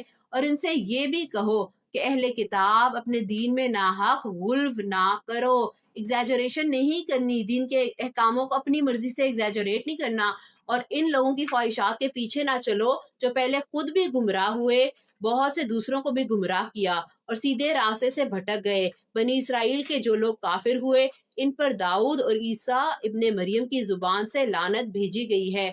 میں یہ سب اس لیے ہوا کہ انہوں نے نافرمانی کی تھی اور وہ حد سے گزر جایا کرتے تھے. وہ جس بدی کا ارتکاب کرتے تھے اس سے ایک دوسرے کو منع نہیں کرتے تھے. حقیقت یہ ہے ان کا طرز عمل نہایت برا تھا. اگر ہم کوئی برائی ہوتے ہوئے دیکھ رہے ہوں تو ہمیں کیا کرنا ہے؟ آنکھیں بند کرنی ہے؟ نہیں, منع کرنا ہے. تم ان میں سے بہت سو کو دیکھتے ہو کہ انہوں نے بت پرستوں کافروں کو اپنا دوست بنایا ہوا تھا. اللہ نے ہمیں منع کیا ہے نا. اب اللہ تعالیٰ ان کی اگزامپل سے ہمیں سمجھائے گا. تم ان کو دیکھ رہے ہو کہ انہوں نے بہت سے بت پرست کافروں کو اپنا دوست بنایا ہوا تھا. یقیناً جو کچھ انہوں نے اپنے حق میں اپنے آگے بھیج رکھا ہے وہ بہت برا ہے، کیونکہ ان کی وجہ سے اللہ ان سے ناراض ہو گیا اور وہ ہمیشہ عذاب میں رہیں گے. اگر آج ہم نے اللہ کی نہ مانی، کافروں کو اور عیسائیوں اور نصرانیوں کو اپنا دلی دوست بنا لیا، تو اللہ کیا کہہ رہا ہے، کیا ہو جائے گا؟ اللہ ہم سے ناراض ہو جائے گا. اور اگر خدا نہ خواستہ اللہ کسی سے ناراض ہو جائے تو کیا اس کی زندگی میں رحمت رہے گی؟ تو ہمیں اللہ کی رحمت چاہیے یا لوگوں کا ساتھ؟ اللہ کی رحمت. ہمیں ایسی دوستیاں نہیں کرنی. اگر یہ لوگ اللہ پر اور نبی پر اور جو کلام ان پر نازل ہوا ہے اس پر ایمان رکھتے تو ان بت پرستوں کو دوست نہ بناتے. اللہ اکبر کبیرہ. ہائی لائٹ کریں شاید. اللہ نے اسٹریٹ اوے کہہ دیا کہ اگر مجھ پہ اور رسولوں پر اور فرشتوں پر ایمان رکھتے تو کیا کرتے؟ ان کو ہرگز دوست نہ بناتے. ہمیں بھی اللہ نے منع کر دیا، پھر بھی ہم دوست بنا سکتے ہیں، ہمارے پاس کوئی جواز نہیں ہے. لیکن بات یہ ہے کہ ان میں سے زیادہ تعداد اس کی ہے جو نافرمان ہے. اللہ کو پتا انسان نے بات نہیں مانی، زیادہ تعداد ان کی ہے جو نافرمان ہے. تم یہ بات ضرور محسوس کر لو گے کہ مسلمانوں سے سخت دشمنی رکھنے والے ایک تو یہودی ہیں اور دوسرے وہ لوگ ہیں جو کھل کر شرک کرتے ہیں. یہودی بھی مسلمانوں کے بہت بڑے دشمن ہیں اور شرک کرنے والے کافر بھی. اور تم یہ بات بھی ضرور محسوس کر لو گے کہ غیر مسلموں میں مسلمانوں سے دوستی کے قریب تر وہ لوگ ہیں جنہوں نے اپنے آپ کو نصرانی کہا. آپ کے ویل وشر کچھ حد تک کون ہے؟ عیسائی. اس کی وجہ یہ ہے کہ ان میں بہت سے علم دوست عالم اور بہت سے تارک دنیا درویش ہیں. نیز یہ وجہ بھی ہے کہ وہ تکبر نہیں کرتے. اللہ اکبر کبیرہ. الحمدللہ اللہ کے کرم سے، اس کی توفیق سے ہم نے اپنا پارا مکمل کیا، اور یہ پارا بہت زیادہ ٹیچنگز اور لیسنز لے کے ہمارے لیے آیا ہے. سب سے پہلی بات، ہم نے برائیوں کا اعلان نہیں کرنا، کسی بھی برے کام کو چیخ کے نہیں بیان کرنا، اپنے گھروں میں فساد نہیں مچانا، اور باقی شیئرنگز میں ساری آپ سے لوں گی. جی جناب.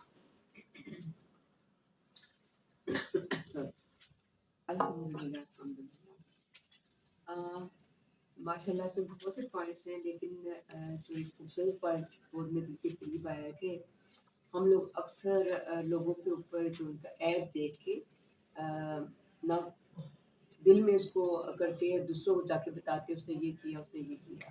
تو اسی طرح ہمارے اندر بھی بہت زیادہ عیب ہے. تو اللہ تعالیٰ نے ہمارے پردے رکھے ہوئے، تو ہمیں یہ چاہیے کہ ہم کسی کا بھی عیب دیکھیں تو اس پہ پردہ ڈالیں، تاکہ اللہ تعالیٰ ہمارے عیبوں پہ بھی ہمیشہ پردہ ڈالے رکھے. بالکل.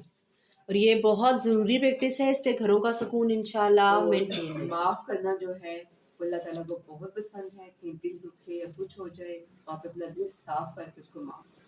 یہ بہت مشکل کام ہے، لیکن اللہ کہتا ہے میرے ہاں عزت والا کون ہے؟ اللہ کے ہاں عزت والا جو معاف کرتا ہے. تو اللہ ہم سب کو اپنے ہاں عزت والا بنا دے. آمین. جی بیٹے.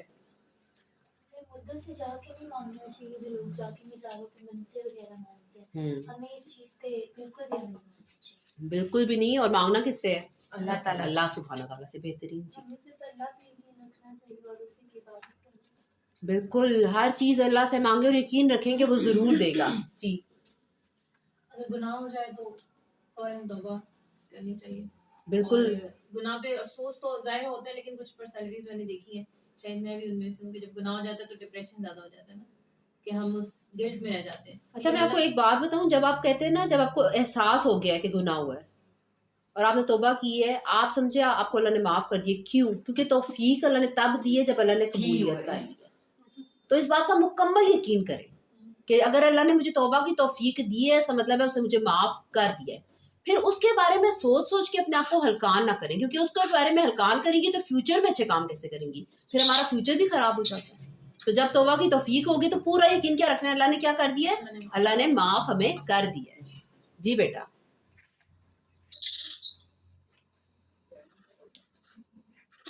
ایمان والے وہ ہوتے ہیں جو اپنے عہد کو پورا کرتے ہیں اور ہمیں حلال اور حرام میں فرق کریں. بالکل حلال اور حرام کس نے مقرر کیا ہے؟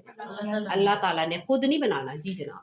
اس کام سے بچنا ہے جو ہمیں گناہ جاری طرف لے کے جائے اور اللہ کو ناراض کرے. بے شک یہ بہت امپورٹنٹ پوائنٹ ہے، اپنی زندگیوں سے گناہ جاریہ کو خدا کے لیے نکال دیں. جی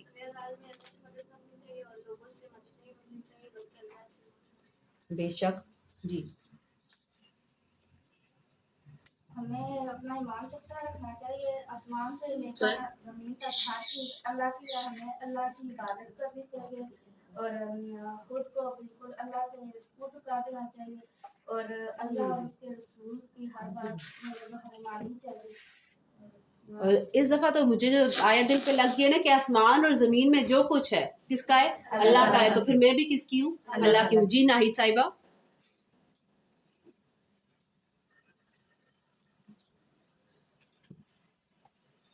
السلام علیکم فرت ناز. وعلیکم السلام. چوری جو بندہ چوری کرتا ہے اس کے لیے حکم ہے کہ اس کے ہاتھ کاٹ دیے جائیں، لیکن عام چوری کی یہ سزا نہیں ہے. اور ہر چیز اللہ تعالیٰ کی اور اللہ تعالیٰ سے مانگے. اللہ تعالیٰ ہر چیز پر قادر ہے اور اللہ تعالیٰ ان دلوں پہ مہر لگا دیتا ہے جو اللہ کے کام نہیں مانتے اور حرام چیزیں کھاتے ہیں. اور جو مدینے یا مکے کے لوگ تھے وہ حضور صلی اللہ علیہ وسلم سے فیصلہ کرواتے تھے جب ان کو پتہ ہوتا تھا کہ ان کے فیور میں فیصلہ ہوگا، نہیں تو وہ کسی اور بندے کے پاس جاتے تھے. اور اگر ہم کسی سے کوئی مسئلہ پوچھتے ہیں یا حال پوچھتے ہیں تو اس چیز پہ عمل کرنا چاہیے اور اپنے نفس کی بات نہیں سننی چاہیے. اللہ کی بات مانے، اپنی دل کی بات مت مانے. اور ہمیں کافروں اور یہودیوں سے دوستی نہیں کرنی چاہیے اور ان کے تہوار بھی نہیں ان کے ساتھ منانے چاہیے. اور ہمیں اللہ کی ضرورت ہے، اللہ کو ہماری ضرورت نہیں ہے. اور مومن کا دل مومن کے لیے نرم ہوتا ہے اور زکوٰۃ جو ہے وہ ہمارے مال کو پاک کرتی ہے.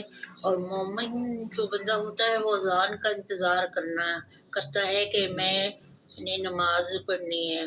اور اپنے گھر میں فساد نہ کریں، اب اللہ تعالیٰ آپ کو اس کا بھی اجر دے گا، کیونکہ ہم نے پہلے جو شریعت کو فالو کرنا ہے اپنے گھر سے کرنا ہے.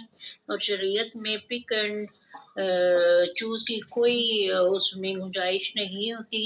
اور جب ہم شریعت پہ عمل کرتے ہیں اللہ تعالیٰ ہمیں قناعت دیتے ہیں. ماشاء اللہ لا قوت الا باللہ. جی مسرت صاحبہ.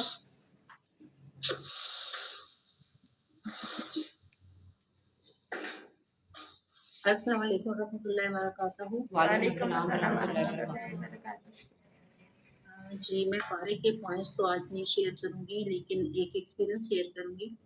آپ نے اپنے پہلے دورہ قرآن پہ کہا تھا کسی پارے کی تشریح کرتے ہوئے میں نے ایک سلپ اپنی پارے میں لگا دی تھی جس میں آپ نے کہا تھا کہ حق پر ہوتے ہوئے معاف کر دینا. بہت مشکل کام تھا، 2-3 دن تک میں سوچتی رہی. پہلے دورہ قرآن کی بات ہے اور اس کی کیونکہ آپ نے یہ کہا تھا کہ اللہ سبحانہ تعالیٰ کہتے ہیں کہ میری رحمت سے مایوس نہ ہونا، اجر تمہیں ملے گا اور ضرور. لیکن آج جب پلٹ کر دیکھوں وہ تمام ٹائم پیریڈ جو گزرا ہے اس میں اللہ سبحانہ تعالیٰ نے بہت آسان کیا. اللہ سبحانہ تعالیٰ نے اس سے بہت بہتر عطا کیا. اور یہ جو اللہ سبحانہ تعالیٰ کا بات ہے وہ ٹائم ہمارے لیے مشکل ہوتا ہے کسی کو معاف کرنا، لیکن جب ہم کر لیتے ہیں نا پھر ہم بھول بھی جاتے ہیں. لیکن جب بھی میں قرآن کھولتی ہوں، جب میں اس بارے میں آتی ہوں، پچھلا تمام لیکچر مجھے یاد آ جاتا ہے اور اس پوائنٹ کو میں ہمیشہ ہائی لائٹ کرتی ہوں. میرے خیال میں لاسٹ سورہ قرآن میں بھی میں نے شیئر کیا تھا. جی بالکل ایسے صرف اتنا ہی کہوں گی کہ یا اللہ تعالیٰ جو تو نے عطا کیا اور جو تو نے عطا نہیں کیا اور جو تو نے دے کر لے لیا ان سب پہ تیرا شکر ہے، کیونکہ جو تو نے عطا کیا وہ تیری نعمت تھی اور جو تو نے عطا نہیں کیا وہ تیری حکمت تھی اور جو تو نے دے کر لے لیا وہ ہمارا امتحان تھا. تو اے اللہ سبحانہ تعالیٰ ہمیں ہر حال میں اپنا شکر ادا کرنا بنا. آمین ثم آمین. اور آپ سے گزارش ہے کہ میرے حق میں بھی دعا کر دیجیے کہ اللہ تعالیٰ اسی کے ذریعے مجھے بخش دے. جزاک اللہ خیرن کثیرہ. جی فرزین فاطمہ صاحبہ. السلام علیکم. وعلیکم السلام. اگر ہم ایمان والے ہیں تو ہمیں اپنے معاہدوں کو پورا کرنا چاہیے ہمیں اللہ کا ڈر اپنے دل میں رکھنا چاہیے، اپنا عقیدہ مضبوط کرنا چاہیے، اور ہمیں کافروں اور یہودیوں سے دوستی نہیں کرنی چاہیے، اور اگر ہم دعا کرتے ہیں تو ہمیں اللہ کے نام کے ساتھ جو ہے وہ دعائیں کرنی چاہیے۔ ماشاء اللہ لا قوت الا باللہ، لیکن ہم آپ کو مس کر رہے ہیں۔ جی جناب، اب یہاں سے شروع کریں، شیئرنگ کس کی تھی باری؟ جی ہمیں ایسا وعدہ کرنا چاہیے شیئر کرنا چاہتی ہوں۔ جی جی، ہمیں ایسا وعدہ بالکل نہیں کرنا جو ہم پورا نہیں کر سکتے۔ بہترین جی، کسی کے کو لے کے نشہ نہیں کرنا چاہیے۔ بہت ضروری ہے، ہم نے نہیں بتانا، ہم نے منہ کو سی لینا ہے، اور اللہ سے کیا دعا کرنی ہے؟ اللہ ہمارے بھی پردے رکھے۔ جی صدقہ خیرات کرنا ہے تو بس تقوا کرنی ہے، محبت صرف اللہ کے لیے ہونی چاہیے، ایک لوگوں کی صحبت اختیار کرنی چاہیے اور ان سے دعا کرنی چاہیے۔ اللہ تعالیٰ کا وعدہ ہے کہ کسی کو ایک دکھ دے کے تو اپنے لیے خوشی کی دعا مت کرنا، اور اگر کسی کو ایک بات کی خوشی دو گے تو اپنی خوشیوں کی فکر نہ کرنا۔ ماشاء اللہ لا قوت الا باللہ، اور آپ نیک بخت ہیں، میرا یہ گمان ہے آپ کے بارے میں میرے لیے دعا کریے گا۔ جی جناب۔ نیکی کے کاموں میں ایک دوسرے کی مدد کرنی ہے، وضو اچھی طرح کرنا ہے کیونکہ وضو سے اچھی طرح کرنے سے گناہ دھل جاتے ہیں۔ اور اصل سے بچنا ہے کیونکہ اصل نیکیوں کو ایسے کھا جاتی ہے جیسے لکڑی یعنی لکڑی سے کھا جاتی ہے اور اصل قتل تک پہنچاتی ہے۔ ایسے ہی اللہ ہم سب کو حسد سے بچائے، آمین۔ جی اپنے آپ کو صحیح کریں، اپنے گھر والوں کو، پھر سوسائٹی میں اپنا رول پلے کریں، بہترین بات۔ جی اس بارے میں اللہ تعالیٰ سے اتنی محبت ہوگی نا، وہ ہر چیز میں جتنا بھی پڑھا ہے، پہلے وہ کہتا ہے کہ گناہ ہو گیا ہے، پھر معافی دے دیتا ہے، معافی۔ اگر آپ حق پہ بھی ہیں نا تو آپ کو لوگوں کو معاف کر دینا چاہیے، دل صاف ہو جاتا ہے، سکون ملتا ہے۔ اور اللہ تعالیٰ نے ہمارے لیے اس بارے میں اتنی زیادہ نعمتیں رکھی ہیں، اتنی ہدایت رکھی ہے نا کہ اس کا جتنا شکر ادا کیا جائے کم ہے۔ بے شک۔ جی بیٹا، ہمیں نا وعدے جو ہے نا وہ جھوٹے نہیں کرنے چاہیے، سچے وعدے کرنے چاہیے، اور دوست پہلے اللہ کو، پھر صلی اللہ علیہ وسلم کو، پھر آگے مومن دوستوں کو بنانا چاہیے۔ بہترین، الحمدللہ الحمدللہ، اللہ کی توفیق سے۔ ماما جی شازیہ ارشد صاحبہ اپنی شیئرنگ دے دیں۔ السلام علیکم ورحمۃ اللہ وبرکاتہ۔ وعلیکم السلام ورحمۃ اللہ وبرکاتہ۔ تو ہمیں کسی کا مذاق نہیں اڑانا چاہیے، اور نماز میں سب سے پہلے کرنی چاہیے، اور یہودیوں اور عیسائیوں کے ساتھ ہمیں دوستی نہیں رکھنی چاہیے، اور نہ ہی ہمیں ان کے ساتھ کھانا پینا اور کوئی تہوار کرنا چاہیے، اور ہمیں کوشش کرنا چاہیے کہ پہلے ہم اپنے گھر میں صبر اور تحمل سے کام لیں، لڑائی جھگڑا پیدا نہ کریں، اور اگر ہم کسی کی کوئی برائی دیکھیں تو اس کو ہمیں چھپانا چاہیے تاکہ اللہ ہماری کوئی برائی ہو تو اس پہ پردہ ڈال سکے، اور جو ہے توحید اور رسالت میں ہمیں جو ہے آگے کرنا چاہیے، زکوٰۃ اور نماز، اور سب سے پہلے اپنے ماں باپ کا احترام کرنا چاہیے۔ بہت خوبصورت شیئرنگ، اور ایک بات میں ایڈ کرنا چاہوں گی کہ اس بارے میں جو مجھے ایک دم سے بات لکھی کہ اللہ تعالیٰ نے کہا کہ یہودیوں کو اور نصرانیوں کو اپنا دوست نہ بناؤ ورنہ میں ناراض ہوں۔ یہ اتنی بڑی بات ہے، ہم نے کسی بھی اینگل سے اللہ کو ناراض نہیں کرنا۔ اللہ سبحانہ و تعالیٰ ایسی تمام چیزوں کو ہم سے دور کر دے۔ الحمدللہ الحمدللہ، اللہ کے کرم سے، اس کی توفیق سے آج ہم نے اپنا پارہ مکمل کیا۔ آئیے دعا کرتے ہیں۔ اللہم صلی علی محمد وعلی آل محمد کما صلیت علی ابراہیم وعلی آل ابراہیم انک حمید مجید۔ اللہم بارک علی محمد وعلی آل محمد کما بارکت علی ابراہیم وعلی آل ابراہیم انک حمید مجید۔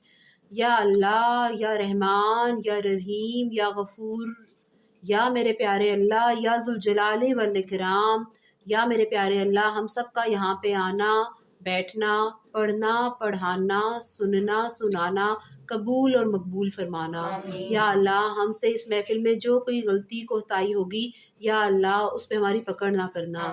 یا اللہ، ہم سب کے صغیرہ کبیرہ گناہوں کو معاف کر دینا۔ یا اللہ، اگر ہم نے پاسٹ میں کسی کی بھی بات کو نشر کیا، کسی کی بھی بات کو پھیلایا، یا اللہ ہم تجھ سے معافی مانگتے ہیں، ہمیں معاف کر دینا۔ یا اللہ، ہمارے اندر سے یہ عادت بالکل دور کر دینا، ہمارے دلوں کو حسد، کینہ، عداوت، بغض، غیبتوں سے دور کر دینا۔ میرے اللہ، ہماری زندگی کا مقصد صرف تجھے راضی کرنا ہو جائے۔ یا اللہ، ہمیں ایسا دل عطا کر دینا۔ یا میرے پیارے اللہ، یا غفور الرحیم،